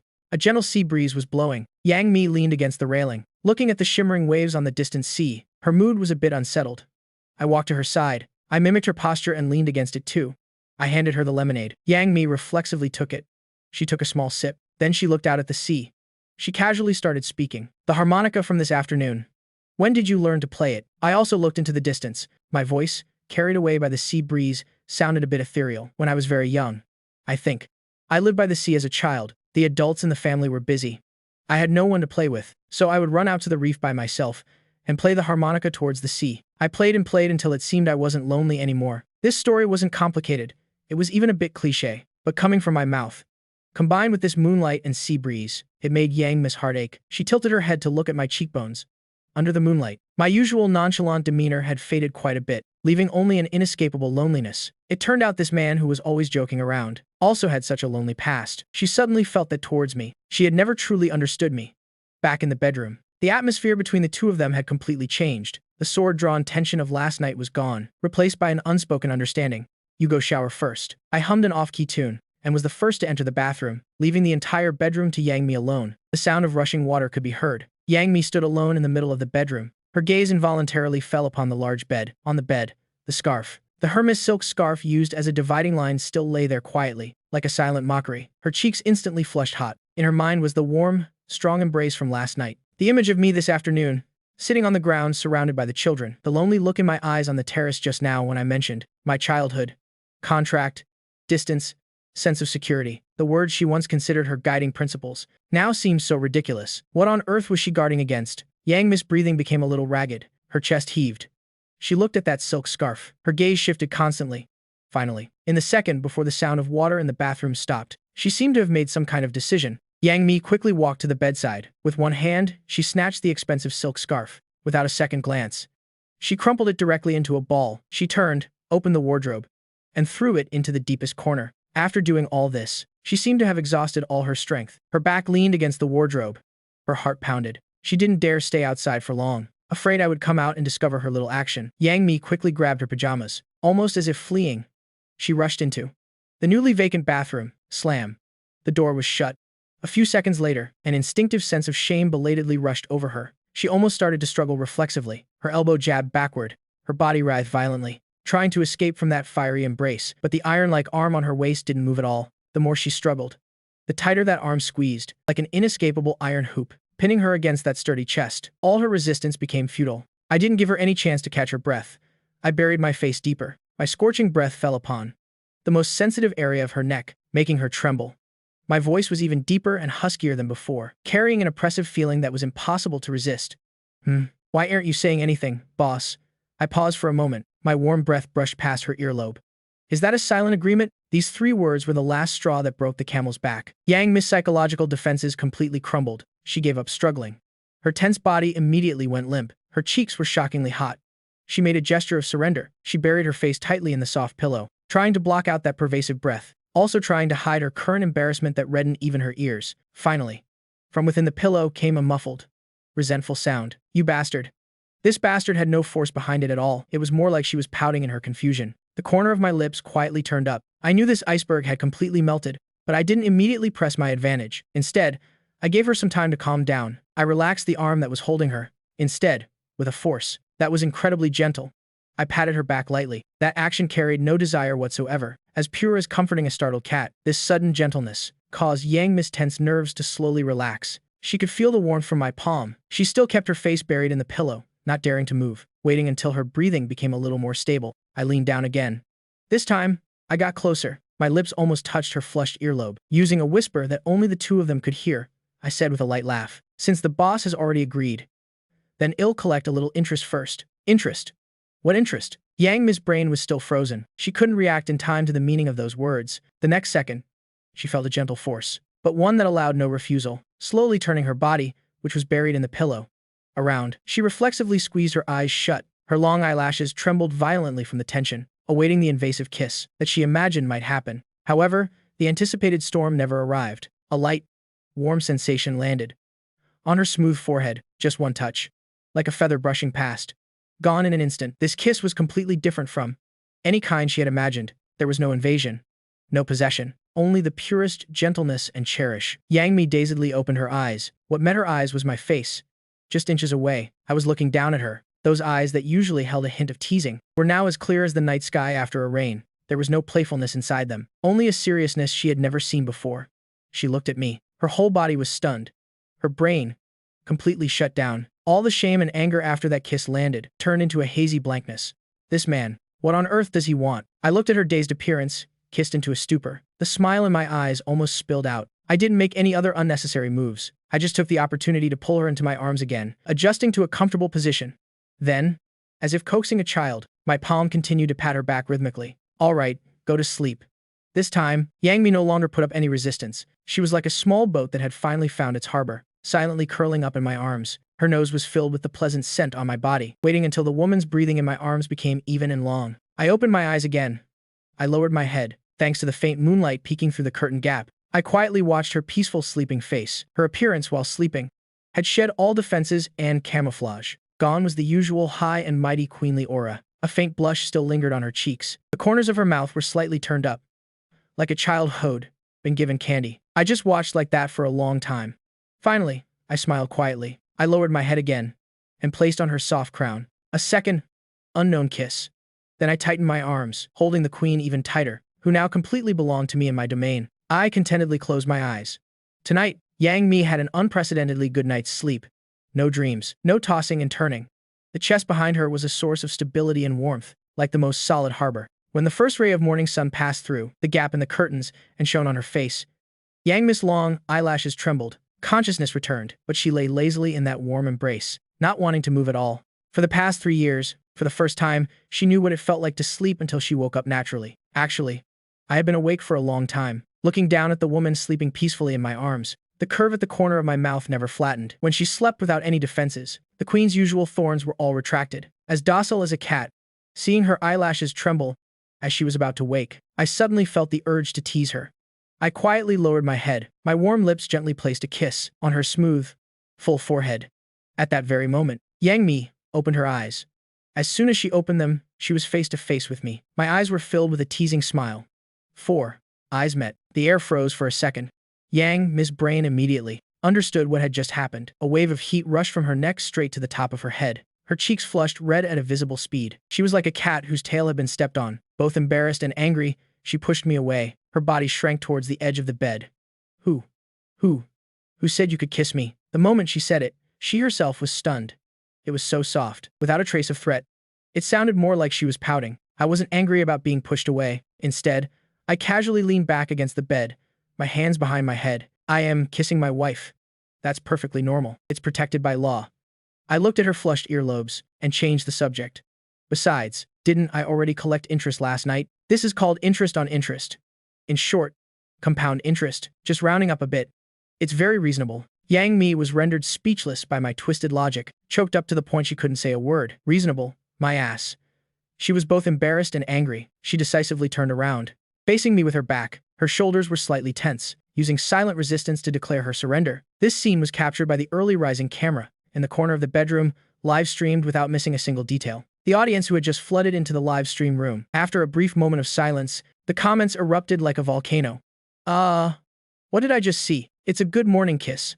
A real good morning kiss. Holy crap, they got caught red-handed. Look at the queen's reaction.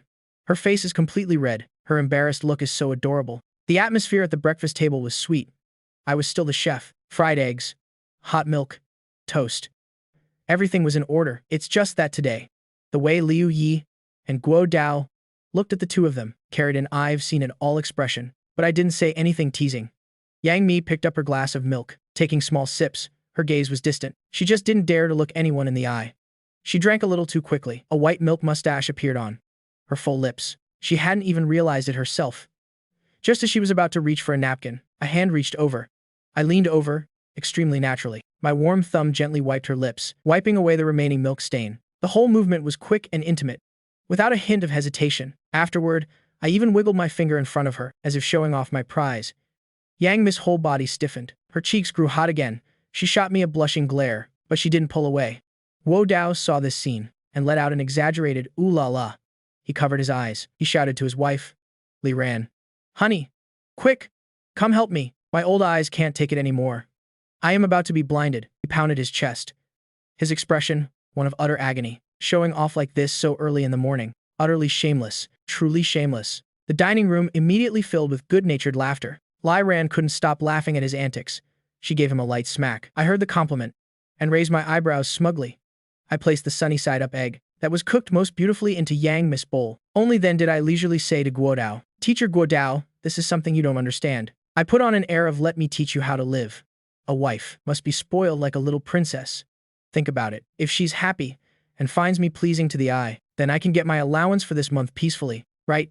This once again caused a huge burst of laughter. Yang Mi was just about to retort, but looking at the perfect sunny-side-up egg in her bowl, the words on the tip of her tongue were swallowed back down. She just lowered her head and gently poked the yolk with her spoon. A small curve appeared at the corner of her lips. The comments on the live stream also completely exploded. I've learned it.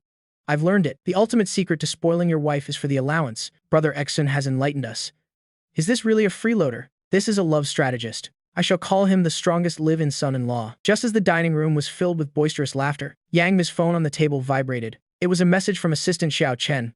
Sister Mi, the company's official announcement has been posted. The promotions we bought are also in place. It's currently #1 on the hot search. The smile on Yang Mi's face faded slightly when she saw the message. The 5 words, exclusive producer, like a brand, carried an undeniable dominance. She opened the news. What met her eyes was the official announcement. With the meticulous wording of Wang Yu Entertainment, it announced my identity to the world. In an irrefutable way, Yang Mi looked up. Emotions swirled in her eyes. She looked deeply at me, who was sitting opposite her, sensing her gaze. I looked up and smiled at her. My eyes were bright and innocent. What are you looking at me for? Is there rice on my face? Looking at my appearance, Yang Mi suddenly felt the slight annoyance in her heart from being schemed against vanish instantly. This man had used a method she previously couldn't understand at all, and even looked down upon, to tie her and me tightly together. And this time, she found that not only did she not resist, but she actually found it quite normal. There was even a hint of secret sweetness. Just after breakfast, Liu Yi and Guo Dao tactfully slipped away, leaving space for this cheesy couple. I contentedly sprawled out on the living room sofa, my 2 feet propped up on the coffee table, striking a pose ready to lie dead until the end of time. Yang Mi sat on the single sofa, quietly scrolling through her phone. Suddenly, her beautiful eyebrows furrowed. On the phone screen, a group chat named Song Demanding Suicide Squad was frantically flashing 99+. Dai Re-Ba said, Sister Me, where's my song? Where's the song that Brother Exun promised? Zhu Xu Dan was not to be outdone, lining up for a song +1. If I don't get a new song, the fans will think I've retired. Save me. Seeing the artists under her continuously bombarding her, Yang Mi put her phone down. Her gaze shot straight towards the lazy, salted fish on the sofa. She stood up and walked in front of me. Her shadow from above enveloped me. You've eaten your fill, drank your fill. Time to get to work. Her voice had returned to the coldness of CEO Wang Yu. The songs you promised to write for my 3 treasures. The drafts are due today. I didn't even lift my eyelids. I closed my eyes and played dead. I mumbled lazily. 3 songs. Leader, you're extorting me. Writing music is an art. It needs inspiration. How can you just produce it on demand like a chicken laying eggs? I shifted to a more comfortable position and continued muttering. I have to dig through my old drafts, see if there's anything suitable. This can't be rushed. It's troublesome, right? Yang Mi crossed her arms and let out a cold laugh. She bent down, Her full, red lips close to my ear. Her warm breath tickled my ear. If you can't find them today, I don't mind letting you experience tonight what real trouble is. This threat was more effective than any stimulant. I was instantly revived to full health. I shot up from the sofa in a flash. My back doesn't hurt anymore. My legs aren't tired anymore. My face was filled with righteous spirit. To dedicate myself to the company is my undeniable responsibility as the exclusive producer. I pounded my chest and said with absolute certainty, a song library is like water in a sponge. You just have to squeeze a little and it'll come out. Where's the music room? Lead the way. This face turn made the Guo Dao couple, who were pretending to admire the scenery, not far away, almost burst out laughing. The live stream comments turned into a sea of joy. Ha ha ha. Brother Xion's survival instinct is etched into his very bones. What is this real trouble? Give us the details. I am willing to pay to see it. In the villa's professional music room, the soundproofing was excellent. I was escorted in by Yang Mi, without any awareness of being a prisoner. On the contrary, I was like a big boss on an inspection tour. This chair won't do. It's too hard. It'll affect my inspiration. The lights are too bright. Turn off the main light. Turn on that floor lamp. I am thirsty. I want to eat a tangerine. Yang Mi suppressed the urge to hit me. She adjusted everything for me. Finally, she resignedly picked up a tangerine. Peeling it segment by segment, she brought it to my mouth. I opened my mouth and ate it nonchalantly. Only then did I slowly pick up the blank sheet music and pencil on the table. I didn't write immediately. Instead, I leaned back in the chair and closed my eyes. My long, slender fingers unconsciously tapped on the table, a pensive expression, as if lost in thought. Yang Mi stood beside me, watching me put on a show. She wanted to see what kind of trick my so-called old drafts could produce. A few minutes later, my tapping fingers stopped, as if I had caught something. I suddenly opened my eyes. I picked up the pencil. My gaze fell on the sheet music. The next second, the pencil tip flew across the paper. That speed didn't look like composing at all. No pauses. No corrections. No hesitation. It was more like copying a blueprint that already existed in my head. 10 minutes. Just 10 minutes. I stopped writing. I pushed the first sheet, now filled with notes, over to her. The gesture was as casual as handing in a class test. Done. This one is called Bubble. Wrote it a while ago. Give it to Daily Rabat. Her vocal quality is okay for it. I yawned and added languidly, tell her, if she can't sing with the feeling of loving someone to death and back, then don't bother singing it. It'd be a waste of my song. Yang Mi took the sheet music. Her fingertips were a bit cold. Bubble. Without further ado, let's enjoy it together. Before she could recover from the shock, I had already picked up the second sheet of music, repeating the previous action, closing my eyes to recall, opening them to write like the wind. Another 10 minutes. The second song was finished. This one is called Chiling, also an old draft. I pushed the music sheet over. It's an ancient style with opera vocals. Tells Zhu Xu Dan to practice her posture and vocals. This song isn't easy to sing, but if she sings it well, it'll be enough for her to live off of for a lifetime. Yang Mi was completely speechless. She mechanically took the second sheet music. Her gaze darted between the two sheets, which were in completely different styles. Meanwhile, I had already picked up the third sheet. I even skipped the part of pretending to recall. I just wrote. The speed was still terrifyingly fast. The third 10 minutes. This one is called Itch. Bottom of the barrel stock. For Li Shi, Ru Yi, I placed the third sheet music next to the previous two. The melody is a bit flirtatious. Tell her to practice her gaze more in the mirror. Remember, don't sing it to be slutty. Sing it to be seductive. Those are two different realms. Half an hour. 3 songs. A sad urban love song.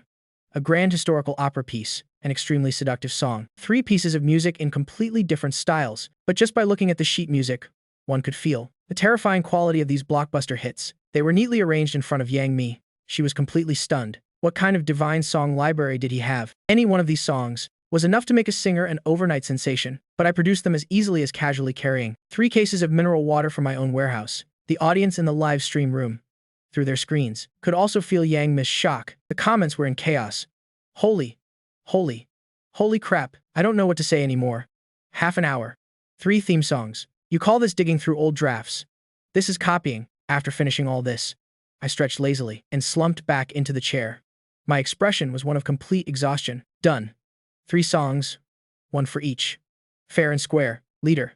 My allowance for this month. Yang Mi wasn't listening to my words anymore. The first thing she did after snapping out of it was to take out her phone. She carefully took photos of the 3 music sheets from different angles and immediately sent them to the company's music director, Wang Hai. 5 minutes later, Yang Mi's phone vibrated wildly. The caller was Wang Hai.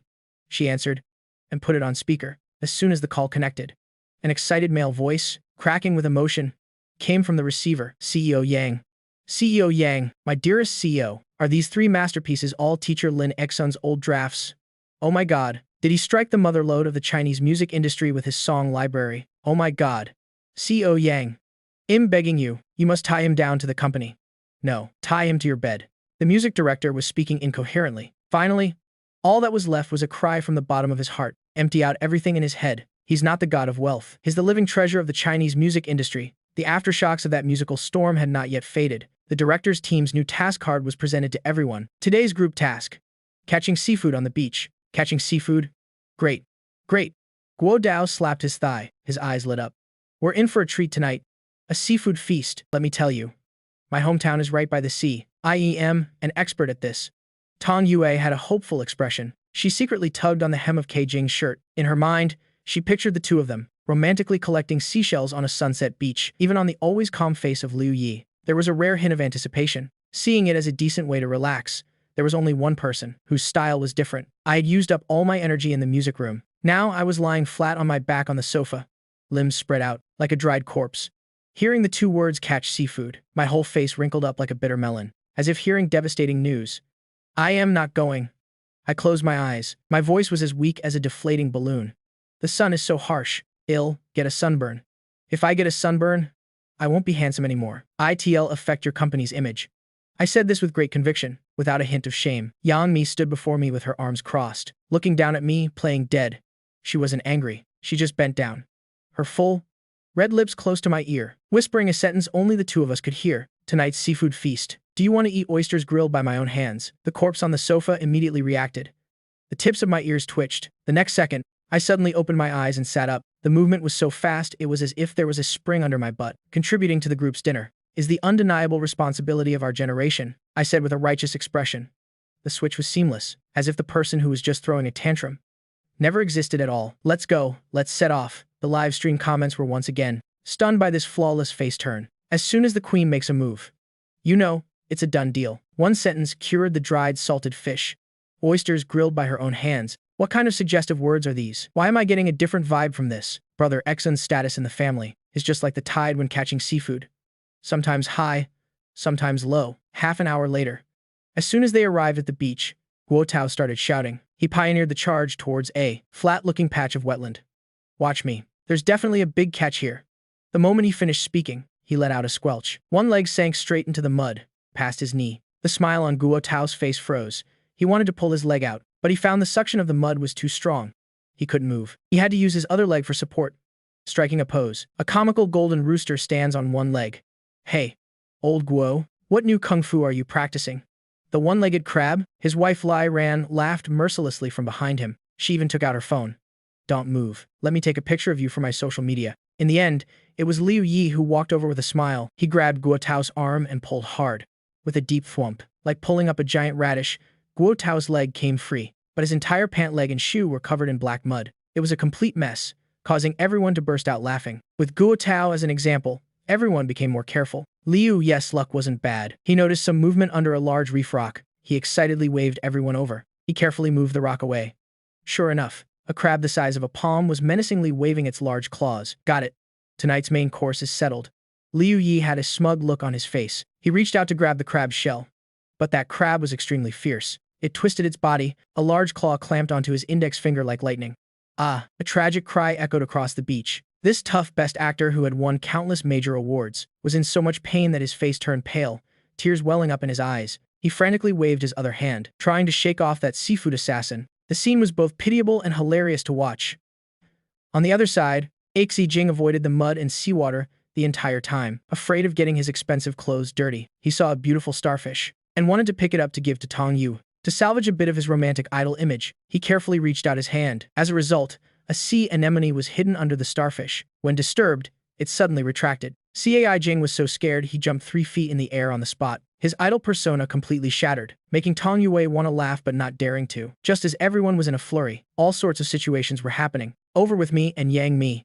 It was a peaceful scene. I was holding a large umbrella, strolling with Yang Mi in the shallowest water with the cleanest sand. The two of us weren't concerned with quantity. We only bent down occasionally to pick up some small seashells and sea snails that looked especially beautiful washed up by the waves. I dug a pitch-black, spiky sea urchin out of the sand and presented it to Yang Mi as if it were a treasure. Look, sea urchin sashimi. Yang Mi was startled by its ferocious appearance. She subconsciously took a step back, Then she found it amusing. She reached out and gave my arm a light, reproachful tap. This scene was quietly captured by Anna's camera. As it turns out, the ones with real fighting power were the two quiet wives. Lai Ran and Anna weren't affected by their husbands. They focused on searching the reef area. Unexpectedly, they actually found a cluster of plump mussels and some small oysters, becoming the undisputed main force of the day. On the way back, everyone unexpectedly found a jellyfish stranded on the beach. It glistened with multicolored light under the sun. Everyone gathered around it like children, curiously observing this beautiful yet dangerous creature. Even I put away the umbrella and squatted down to watch with interest. Liu Yi endured the pain in his finger, and even shared some knowledge about different types of jellyfish with everyone. The atmosphere was harmonious and interesting. Time to inventory the spoils. One bucket contained the heroic crab that had pinched a human hand. The other bucket belonged to Lai Ran and Anna. They had found a bunch of mussels and small oysters. Other than that, it was just a pile of miscellaneous sea snails and shells. Guo Tao looked at the pitiful results and sighed. This little amount isn't even enough to fill the gaps between our teeth. My grand seafood feast has gone up in smoke. I stepped forward again, gathering all the beautiful seashells everyone had collected. I poured them onto the table. Who said it's gone up in smoke?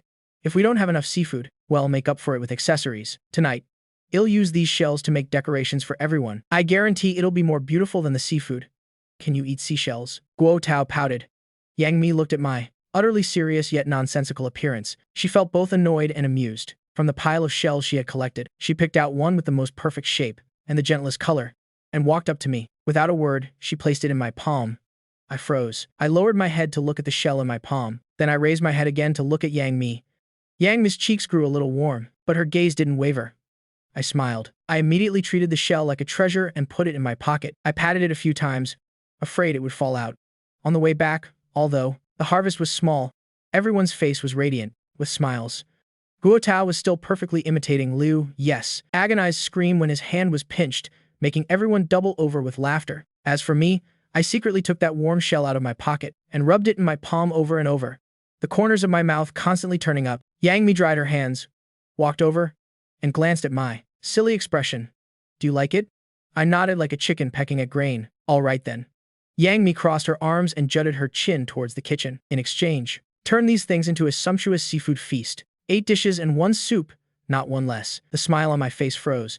Yang Mi looked at me and slowly added, after you're done, I'll tell you what personally grilled oysters really mean. I pointed at the crab, brandishing its claws alone in the bucket, and that pitiful handful of mussels and small oysters, my voice cracking. Boss, can we be reasonable? This is all we have. 8 dishes and 1 soup. Who do you think I am? The god of cookery descended to earth, able to turn stone into gold? Yang Mi was unmoved. She stood there with her arms crossed, her red lips parting slightly. A personally grilled oysters. Her voice wasn't loud, but it scratched the exact itch in my heart. My Adam's apple bobbed. My eyes started to wander, but my mouth still wanted to put up one last struggle. No way. You can't make bricks without straw. This is completely impossible. I need to add a condition. After I'm done, you have to give me a shoulder massage for an hour. You have to stand behind me, full of affection, and say, "Hubby, you're so amazing" 100 times. In your dreams. Yang Mi was so amused by me that she laughed. She gave me a glare, her cheeks blushing. 10 minutes. Tops. Take it or leave it. Deal. I slapped my thigh, afraid she'd change her mind. I agreed instantly. Don't worry, boss. I guarantee the mission will be completed. The comments in the live stream chat completely exploded. Handled him in 10 minutes. The queen is still the queen. Brother Exxon, your calculations are too obvious. Asking for 100 hubby. You're so amazings. How dare you? From business negotiations to household chores, Brother Exxon stands out for daring to think and daring to do. I carried that meager bucket of ingredients and strode majestically into the kitchen, like a general about to go into battle. The others tacitly understood and didn't disperse. Instead, one by one, they brought over stools and sat in neat rows around the open kitchen's counter. Even Kei Jing and Tong Yue couldn't resist their curiosity and moved closer, preparing to watch a live performance of turning the rotten into the miraculous. I rolled up my sleeves and put on an apron. My entire demeanor suddenly changed. The usual laziness vanished without a trace, replaced by the focus and sharpness of a master. I picked up the only heroic crab, under everyone's gaze, which screamed that even steaming it wouldn't be enough for a bite. I began my divine performance. My wrists moved swiftly. The tools in my hands seemed to have a life of their own. The crab shell was pried off perfectly intact. I used a small spoon to scoop out the crab roe, meticulously scooping the glistening gold into a bowl. I whisked it evenly with the yolks of 2 free-range eggs, covered it with plastic wrap, and placed it directly in the steamer. First dish. Steamed egg with crab roe.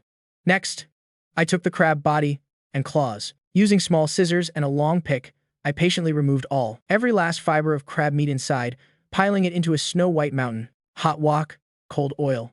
I added the cold rice to the wok, stir-fried it until fluffy, then poured in the crab meat, sprinkled with scallions, and tossed the wok. The wok-hay aroma of the rice blended with the sweetness of the crab meat. That rich fragrance immediately assaulted everyone's sense of smell. Second dish. Crab meat, fried rice. The remaining crab shell was washed clean. I crushed it with the back of a knife and put it in a pot with a few slices of old ginger, then added water to simmer. Everyone stared as the clear broth gradually came to a boil over the flame, turning an appetizing milky white. Third dish. Crab shell soup. Guo Tao watched with wide eyes and a gaping mouth. His mouth was open wide enough to fit an egg. He voluntarily became the commentator, his voice filled with amazement. "Oh my god, everyone, look at this. He made 3 dishes out of 1 crab.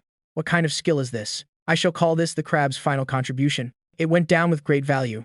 Li ran, slapped him on the back. "You're the only one who talks so much."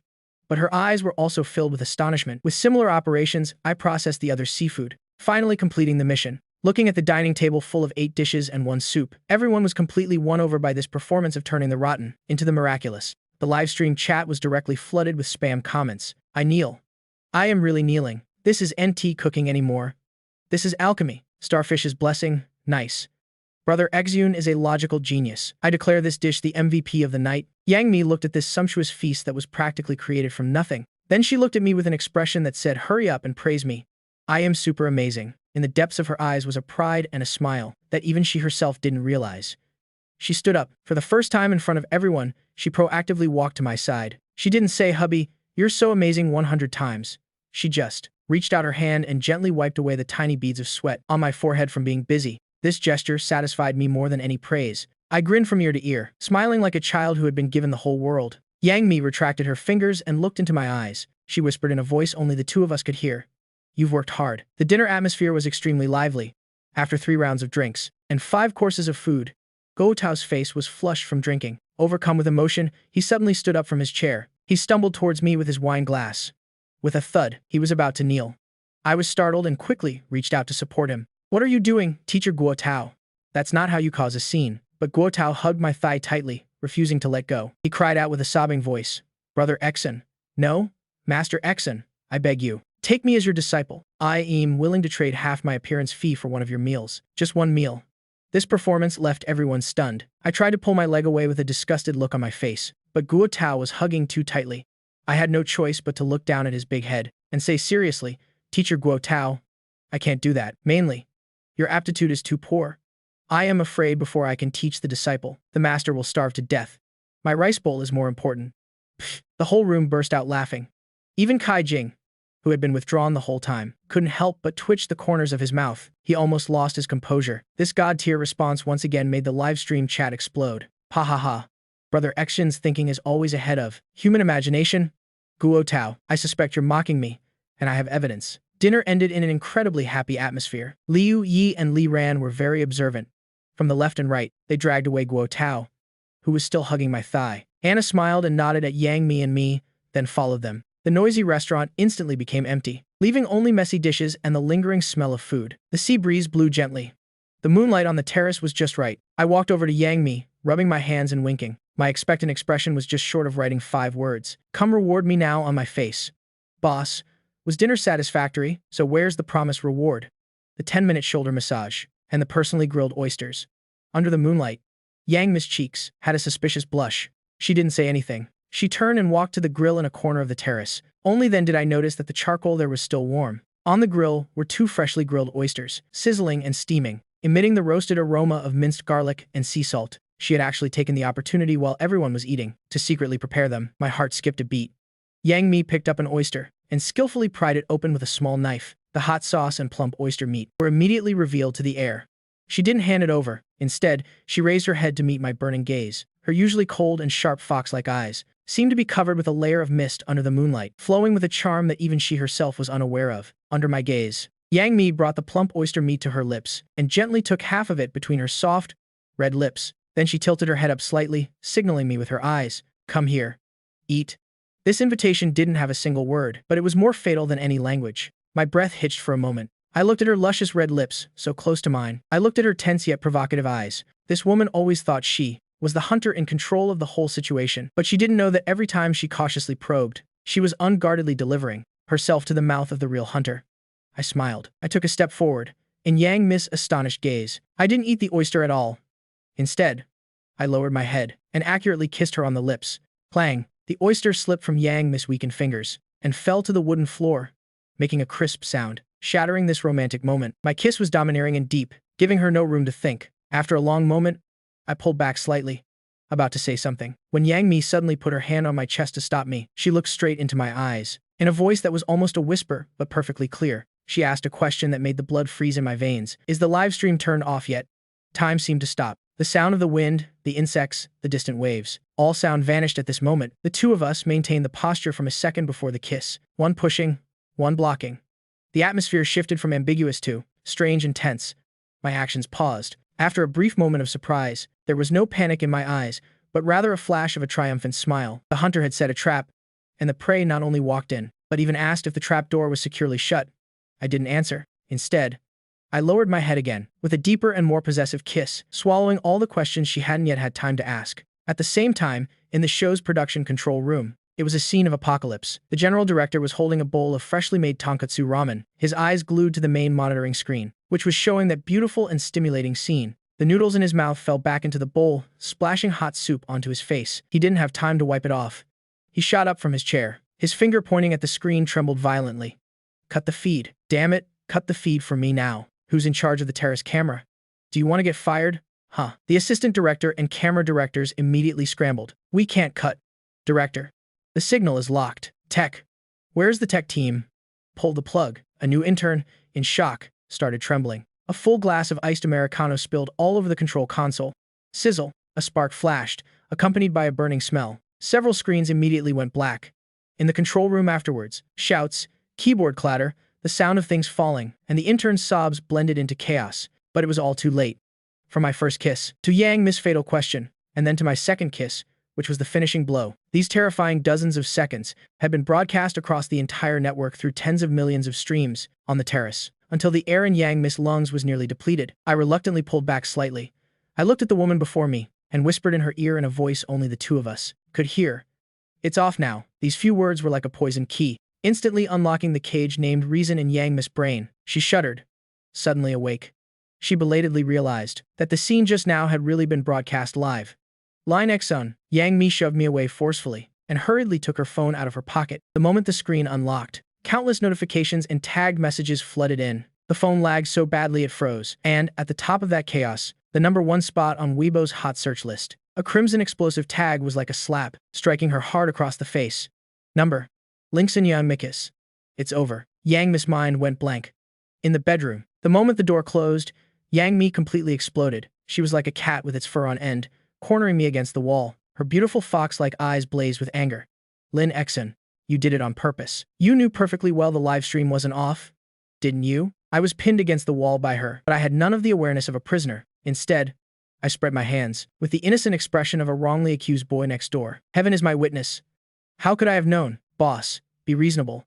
I am just a house husband. All I think about every day is what vegetables to buy and what dishes to cook. How could I understand all your high-tech stuff? My voice was sincere, my eyes clear. I changed my style and started to counterattack.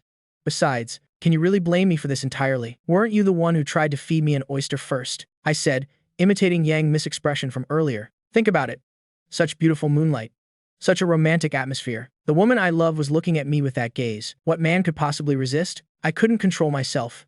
The more I spoke, the more eloquent I became. Finally, I thumped my chest and concluded. It was just a normal, reasonable reaction from me. I'll give you a reasonable reaction. I'll give you couldn't resist. Yang Mi was rendered speechless by my fallacious arguments. The verbal attack was declared a failure. She angrily switched to a physical attack. Turning around, she grabbed a feather pillow from the bed, swung it around and threw it at my innocent-looking face. I'll give you a physiological reaction. Take this, couldn't control myself.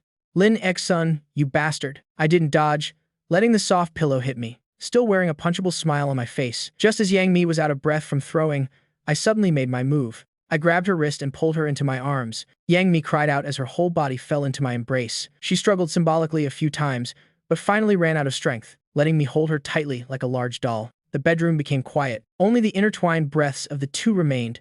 The pillow lay on the floor. Feathers floated out from a tear, dancing under the light. Yang Mi buried her face in my chest, her voice choked up, carrying a sense of grievance and a nasal tone she herself didn't notice. The whole internet saw it. Let them see it. I held her. My chin gently rubbed the top of her head, a smile in my voice. Perfect timing. Saves me from having to explain later that you are my wife to other people. Yang Mi said nothing. Her hand gripping my shirt tightened a little. Although she was still angry, they both knew clearly in their hearts, from tonight onwards, that 3-year contract, along with all the pretense and probing, would, along with those dozens of seconds of the live stream footage, completely turn to dust. The atmosphere in the bedroom, because of my devilish whisper, at the end, suddenly became tense. Yang Mi was still being held in my arms. She could clearly feel my chest, vibrating gently from a low chuckle. Her mind was still buzzing from that terrifying live stream incident, the name flashing on the phone. Her top agent, Sister Zhang, was like a life-reaping talisman, making her scalp tingle. Answer it. My voice sounded from above her head. If you don't answer, I am afraid she'll fly here from the capital to kill someone. Yang Mi raised her head. Her beautiful fox eyes were still misty, but now a new fire of anger was igniting. She ground her back teeth and accused. It's all your fault. Your fault. I feigned innocence. Boss. Be reasonable. I am the hero who helped you save face after your failed attempt at feeding me. If it weren't for me, the hot search right now would be number Yang Mi rejected trying Tokus. How embarrassing would that be? You're talking nonsense. Yang Mi's chest heaved with anger at my twisted logic. Ring, ring, ring. The phone rang incessantly again. It seemed as if it would ring until morning if she didn't answer. Yang Mi sighed in resignation, slipping out of my embrace. She pressed the answer button, then guiltily put it on speaker. Sister Zhang. Yang Mi. A familiar roar came from the other end of the line. The volume was so loud the entire bedroom seemed to shake. Are you crazy, huh? I just finished helping you establish the mysterious husband persona, preparing to take the aloof, high-class romance route, and you immediately follow up with this kissing on livestream stunt. The woman called Sister Zhang spoke as fast as a Gatling gun, firing on all cylinders. Do you know what time it is? 1 a.m.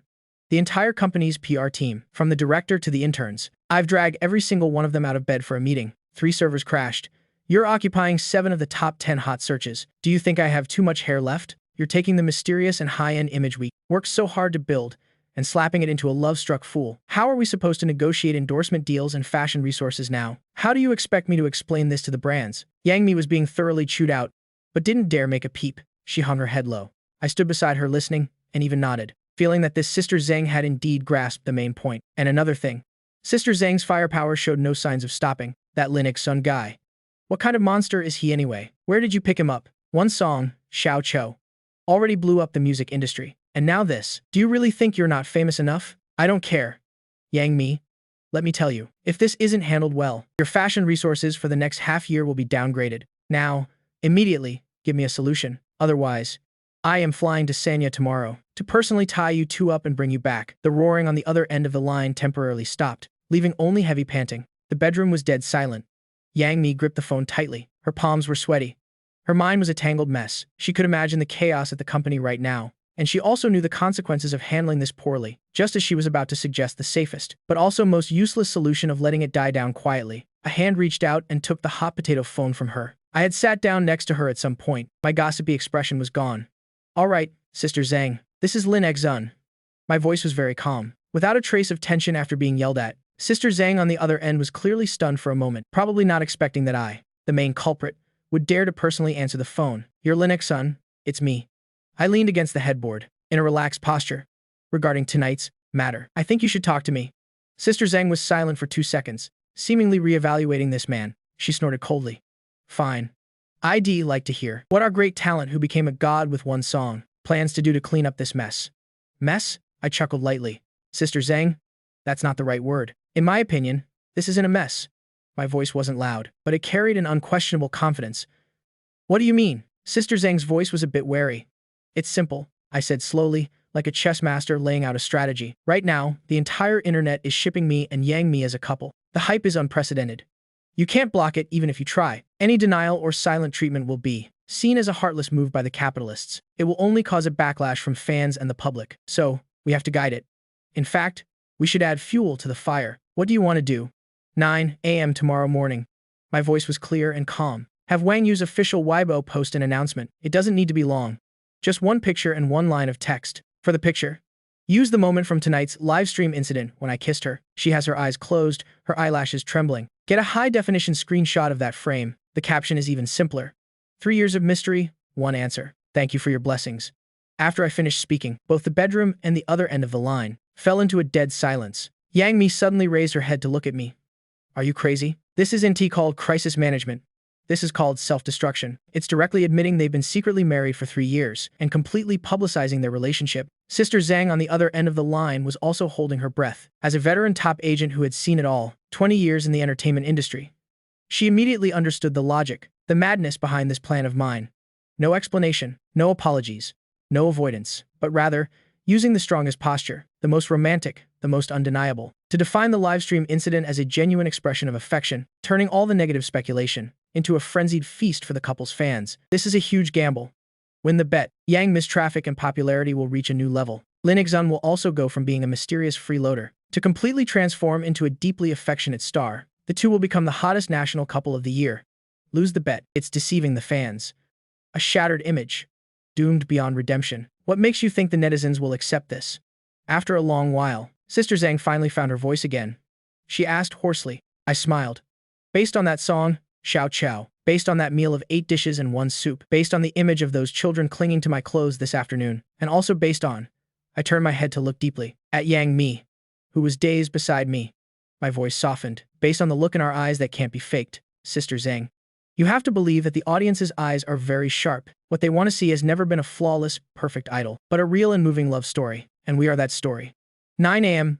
the next morning. After a stormy night of public opinion, the official Weibo of Wang Yu Entertainment posted on time the crisis management announcement that I personally directed, a screenshot of the emotional kiss, accompanied by a short but powerful line of text. This post was like a spark that ignited all the dynamite. The comment section exceeded 1 million within 10 minutes. It's officially announced. It's real love. Stamped and approved by the couple themselves. The 3-year mystery has an answer. Oh my god, what is this godly caption? I am shipping them like crazy. I told you, you can't fake the look in their eyes. It must be real. Blessings 99. Does your face sting? Anti-fans, they are a real married couple. All doubts were completely shattered at this moment. 10 a.m. the next day. The livestream room for our romantic getaway had just opened. The number of online viewers skyrocketed at a terrifying speed, breaking the 30 million mark. The comments could no longer be described as dense. It was a dense waterfall of data, covering the entire screen. All the viewers were drawn by last night's earth-shattering livestream incident and the official announcement post that was considered a stroke of genius. They were eager to witness with their own eyes what the lead couple who blew up social media would look like after all the veils of secrecy were lifted in the recording studio. Teacher, he held the script card. The smile on his face was so radiant it nearly overflowed the screen. Friends.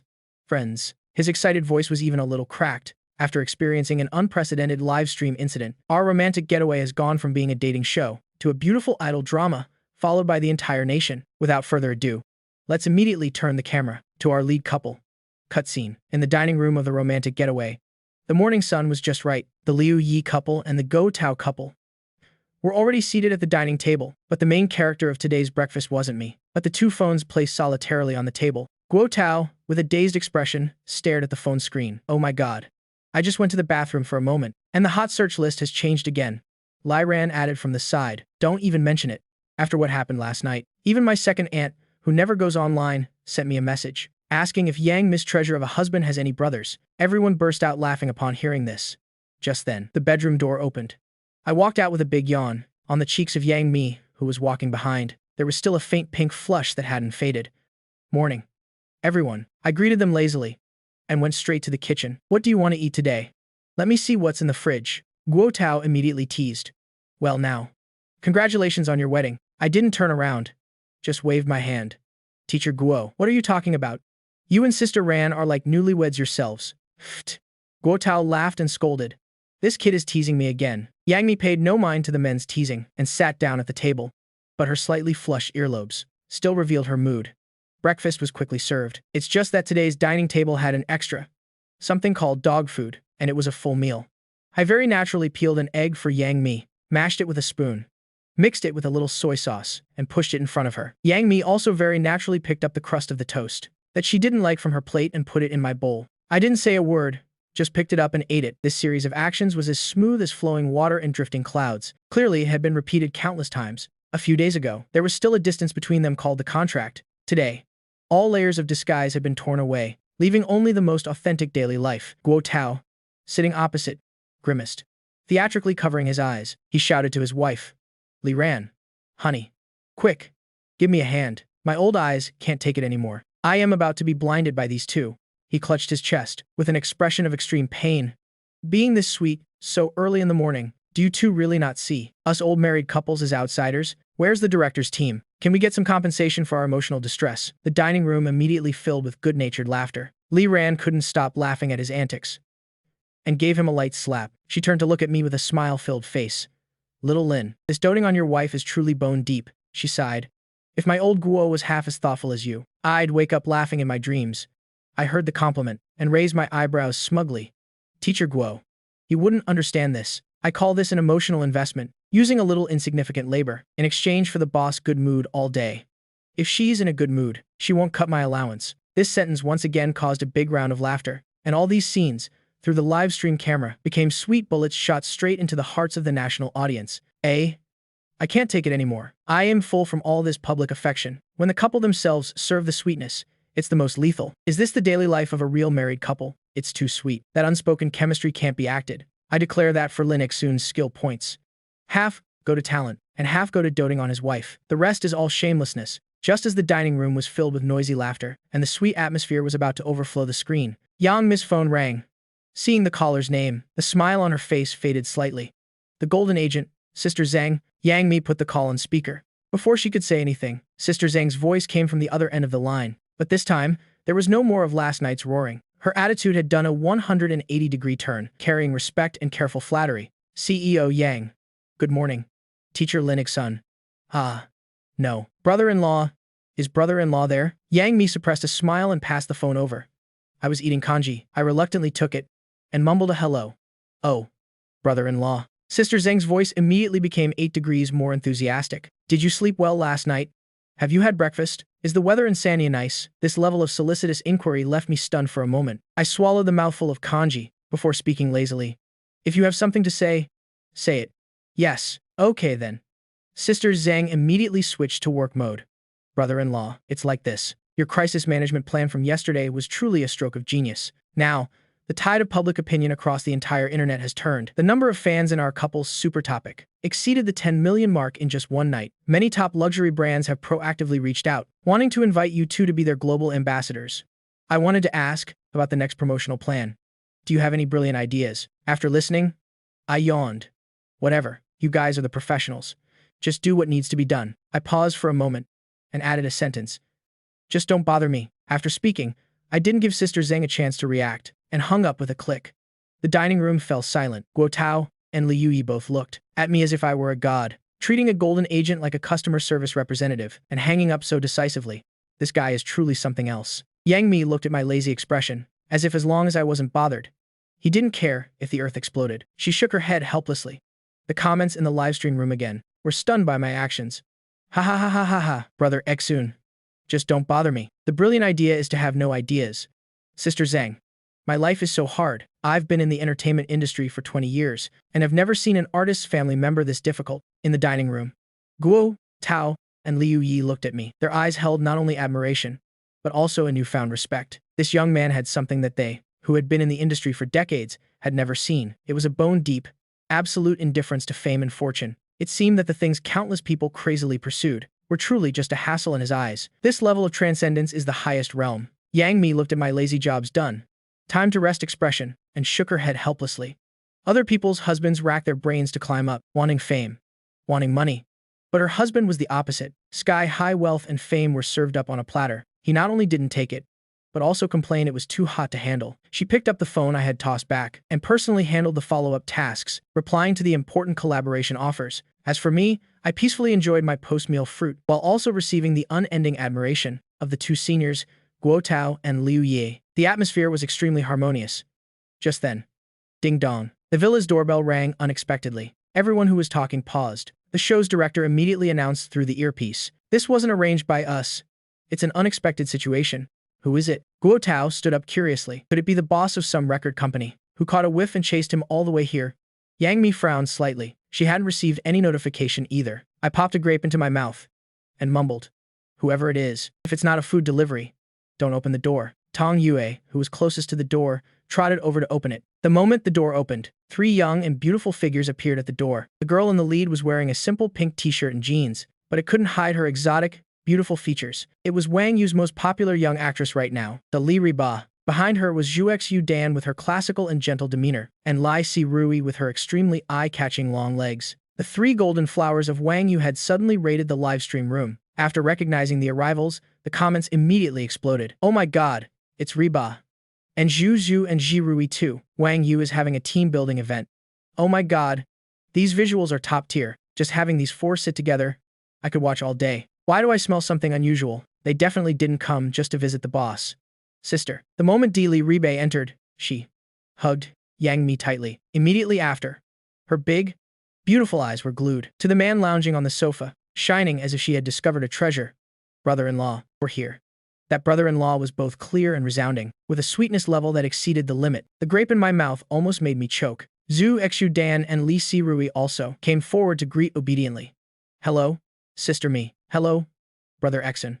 They said they came to visit Yang Mi, carrying big and small bags of gifts, but their gazes were like three headlights, simultaneously locked onto me. Sister, this is the bird's nest we brought for you. You must have been very tired recently. Di Li Ribe handed an exquisite gift box to Yang Mi. Then, like a magic trick, she took out from another bag a box with extremely cool packaging and thoughtfully presented it to me. Brother-in-law, I had someone bring this back from abroad. For you.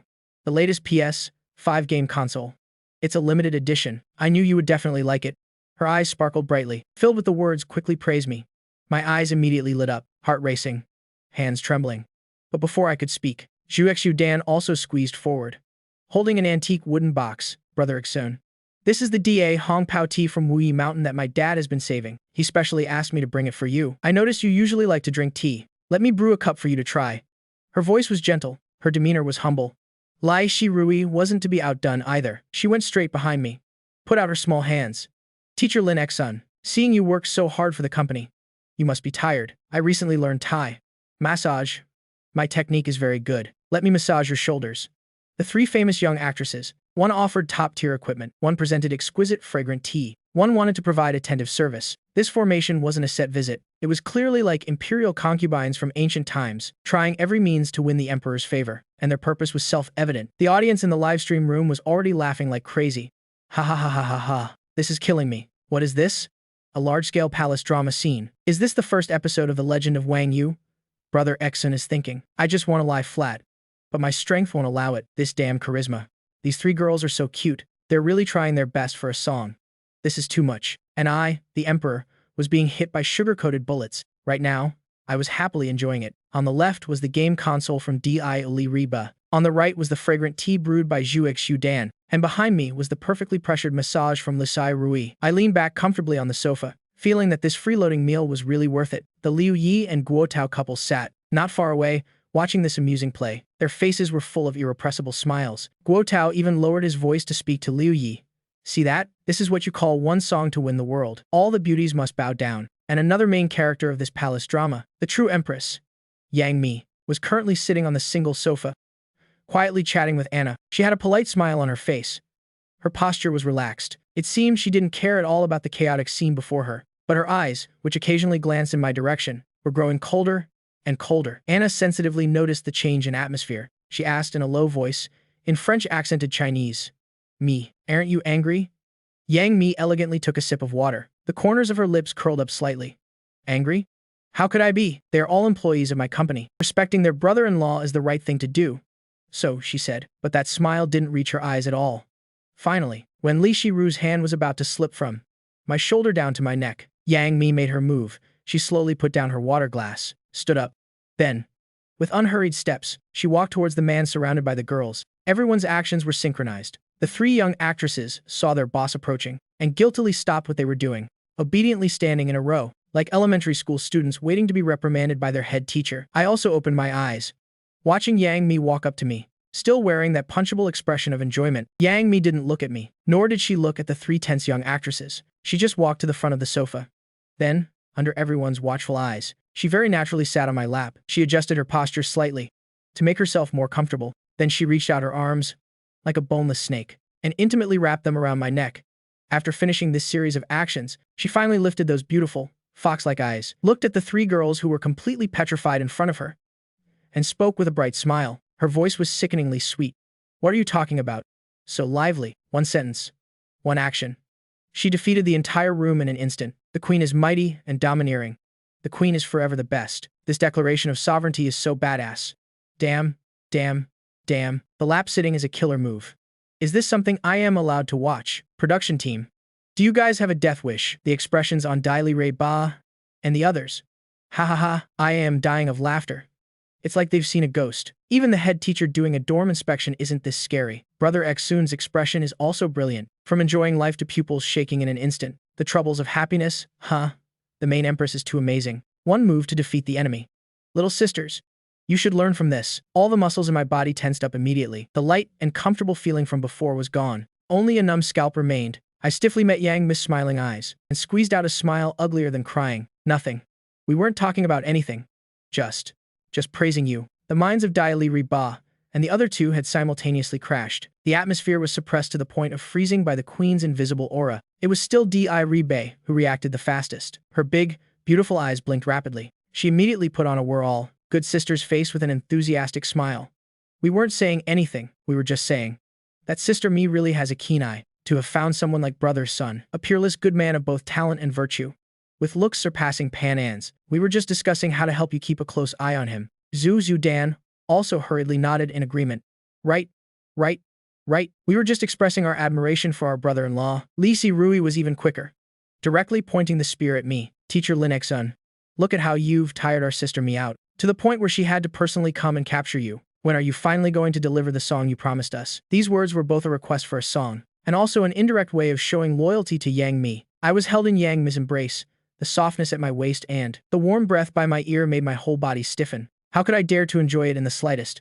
I heard these words, and immediately took the opportunity to report my work to Yang Mi. Boss, look. The little sisters are all waiting anxiously. For the sake of the company's grand development plan, for the bright future of Wang Yu, I request to immediately throw myself into the great cause of artistic creation. My righteous declaration made Guo Tao, who was eavesdropping nearby, almost burst out laughing. Yang Mi was very satisfied with my will to survive. She slowly got up from my lap and straightened her skirt, restoring that cold, queenly demeanor. Only the hint of a smile at the corner of her eye couldn't be hidden. Did you hear that? She glanced at the three young actresses still standing at attention. I sent you the sheet music yesterday. Did you understand it? Dili Reba and the other two hurriedly nodded, but then shook their heads a bit shyly.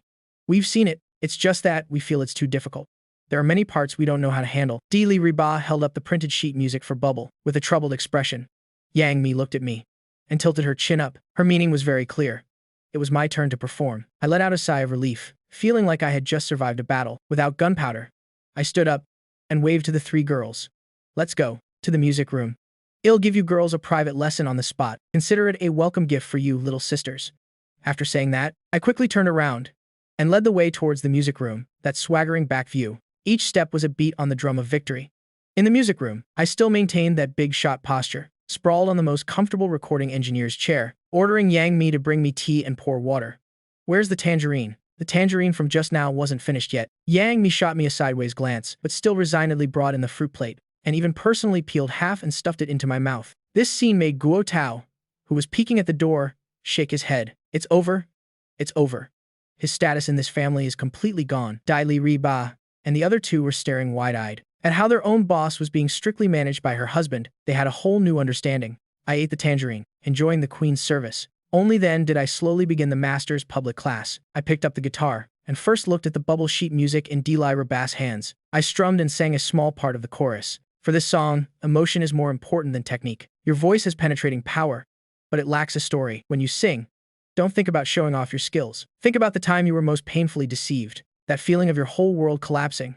What? I then looked at Zhu Dan, who was holding the red actress sheet music with a dazed look. For this song, the opera part is more important than the singing. Go find an opera teacher and study properly. When a single glance from you can make me see a fallen actress of a ruined country, then you can sing this song. Finally, I looked towards Li Si Rui and the song Itch. For this song, the atmosphere is more important than the style. When you can face a mirror and be mesmerized by your own reflection, then you can touch this song.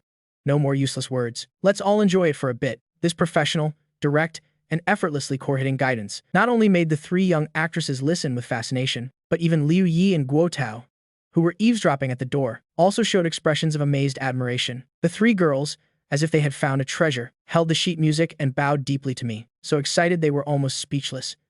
Thank you, brother-in-law. Thank you, brother Xun. Thank you, teacher Lin Xun. After sending the three little students off, the villa finally returned to quiet. I stretched, feeling as if my body had been completely drained of energy and prepared to return to the sofa to continue recharging. Just then, a staff member from the director's team walked in, holding a new mission card. Everyone in the living room gathered around. The director cleared his throat and, in a ceremonial tone, announced the final mission for the Sanya leg. Meeting is fate. Music is the matchmaker. 7 p.m. tomorrow, we invite all couples to the beach in front of the villa to hold a romantic getaway seaside concert together. Each couple needs to prepare a collaborative performance as a gift for all the viewers. As soon as I heard that, my head shook like a rattle drum. I wanted to slip away again, but Yang Mi called me back. She walked to my side, without her previous shyness, nor the queen's imposing aura. She just lifted her head and looked at me with eyes full of expectation and gentleness. Lin Xun. At the concert, let's sing a duet together. This invitation was like a promise. I looked at the light in her eyes, and all the troublesome words I wanted to say got stuck in my throat. I smiled. A duet is fine. But this time, you have to listen to me. This answer was both bossy and intimate. Yang Mi's cheeks grew a little warm, but her heart felt sweet. She let out a soft, implicitly agreeing to this collaboration led by me. At 7 p.m. sharp on the night of the concert, the screen of our romantic getaway livestream had just lit up, and the number of online viewers immediately jumped at a speed so frantic it was visible to the naked eye. The comments in the livestream room were completely insane. They're here. They're here. The X and me CP. Lock them down for me tonight. Teacher Liu, yes, base debut. Witnessing history. On the beach, the production team had spent a large sum of money to build a brightly lit outdoor stage, illuminating the night sea as if it were daytime. The salty sea breeze blew past, carrying waves of heat. Below the stage were the production staff and a few hundred lucky fans selected from all over the country. Every face was filled with fervor. In the studio, teacher He, dressed in formal wear, his voice trembling uncontrollably. Oh my God. Friends. Can everyone feel it? This enthusiasm that's about to break through the screen. Tonight will surely be a sleepless night. Without further ado, let's all enjoy the romantic getaway seaside concert. It starts now. The first group on stage was the Guo Tao and Li Ran couple. They performed a segment of Aranjuan, which made everyone burst out laughing. The second group was Kai Jing and Tong Yu. After the shock, Cai Jing had calmed down a lot. He didn't choose an upbeat song anymore, but quietly, with Tong Yu, sang a warm love song duet. His singing skills were the same, but his voice no longer had that flashy superficiality, but had a few more parts of sincerity. After finishing the song, he bowed deeply to the camera. Then he looked towards the waiting area at the side of the stage. His voice wasn't loud, but it cut through the noisy venue. Teacher Lin Xun. I was disrespectful in many ways before. I am sorry. This apology stunned the entire audience, followed by thunderous applause. The third group was the Liu Yi and Anna couple. Liu Yi held an acoustic guitar. Anna was in a French-style long dress. The two looked at each other lovingly and sang the French song L'amour en route as a duet. The movie king's voice was deep and charming, while Anna's voice was gentle and sweet. The intoxicating melody expressed French romance to the extreme. The whole audience was captivated. After the three groups' performances, everyone's breathing became heavier. The anticipation was pushed to its peak. The most exciting act is about to begin. In the temporary dressing room backstage, the atmosphere was just as heated. I was wearing a simple white shirt and black trousers. The sleeves were casually rolled up to my elbows, revealing my firm arms. I was half squatting, patiently adjusting the hem of the long, white, flowing dress of Yang Mi. Don't move. My voice was very soft. You'll step on your dress. Do you want to take a fall in front of the whole country? Yang Mi was wearing high heels. Her cheeks were burning hot. She looked down at my focused side profile. Under the lights, my eyelashes were very long, my nose bridge high and straight. The corners of my mouth, usually always teasing, were now pressed together in seriousness. Done. I stood up. My gaze stopped on her V-neck collar. I very naturally reached out and tucked a stray lock of hair that had fallen forward behind her ear. My fingertips accidentally brushed against her warm earlobe. Yang Mi's body trembled slightly. Let me help you with your tie. She said it to hide her reaction, reaching out to fiddle with the non-existent tie on my shirt collar. I let her be, looking down at her, an unconcealable smile in my eyes. I am not wearing a tie. Yang Mi's face flushed bright red. She suddenly wanted to pull her hand back, but I caught it. Are you nervous? I held her slightly damp palm, leaned in, and whispered in her ear. Forgot what I taught you? Just pretend everyone's sitting down. There are radishes and cabbages waiting to be served. Pfft. I made Yang Mi laugh, and her nervousness vanished. You're the radish and cabbage. She shot me a look. The two of them looked at each other and smiled, the air filled with mutual understanding. This scene was fully captured by the follow cam. The comments in the live stream room were immediately flooded with AAAA and so sweet. On stage, Teacher He's voice was cracking with excitement. Friends, I know what you're waiting for. Next, let's use your most fervent applause and screams to welcome Lin Xun and Yang Mi. As soon as he finished, the entire venue completely erupted. The stage lights suddenly shone on the exit. The two of them, bathed in light, walked step by step to the center of the stage. I was leading Yang Mi, my expression calm. Just as I picked up the microphone, the moment the music was about to play, "Teacher," he raised his microphone again. His high-pitched voice announced, "Ladies and gentlemen, there's one more piece of shocking news. Tonight, Lin Sun and Yang Mi will not be singing a cover song, but a song that Lin Xun himself. Within 3 days, composed exclusively for Yang Mi." Boom. The entire venue, and even the livestream room, it was as if a depth charge had been dropped into everyone's minds, exploding in an instant. An original composition. Everyone's eyes immediately focused on me. Those gazes were filled with astonishment, doubt, and a hint of expectation. Under the stage lights, I held the microphone, looking at the sea of people below the stage, then glanced at the stunned Yang Mi beside me. The next second, a light and bright intro played from the speakers, like the first sip of a fizzy drink on a summer afternoon, instantly stimulating everyone's every nerve. I held the microphone, my other hand naturally taking Yang Mi's. Yang Mi's palm was slightly damp, her body a little stiff. I tightened my fingers, enveloping her hand with my warm palm, giving her a reassuring look. Then I began to sing first. The lyrics were simple, with no fancy words, but they were like strawberry hard candies, bursting with sweetness in everyone's heart. The two of them looked at each other, a smile in their eyes that only the other could understand. Yang Mi and I held hands, bowing deeply to the audience. The venue was silent for a full half-minute, followed by applause and screams more fervent than any time before. More than any time before, the cheers and whistles almost seemed to want to blow the roof off the seaside night sky. The comments in the livestream room completely collapsed. "So sweet I could die. I declare that my blood sugar levels would be the responsibility of the X and me couple from now on. Dispelling sorrows is a toast to life. A little sweet is a toast to love. Lin Xun, what kind of deity are you?" Lin Xun. Yang Mi, a little sweet.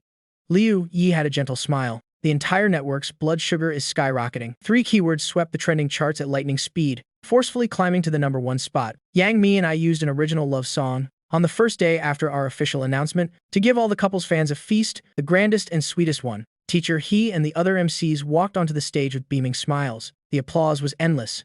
"So sweet. So sweet. Teacher," he led the applause, his gaze towards me, and Yang Mi was full of appreciation. "Lin Xun, what is the name of this song? I believe the entire country wants to know." Yang Mi and I looked at each other and smiled. I took the microphone and answered, "A little sweet. It's more than just a little sweet. It's sweet enough to give you cavities." "Teacher," he teased. Another round of good-natured laughter erupted from the audience, but then he suddenly changed the subject. The smile on his face became meaningful. "Xun. Xun. We all know that the song Dispelling Sorrows was like a portrait of your past life, both sorrowful and profound. But this song, A Little Sweet, is a completely opposite style." He paused for a moment, his gaze sharpening. He looked directly into my eyes, asking a question that made the whole venue fall silent instantly. "So, we are all very curious. What kind of experience was it exactly that could make you write 2 songs, classics with such polar opposite styles?"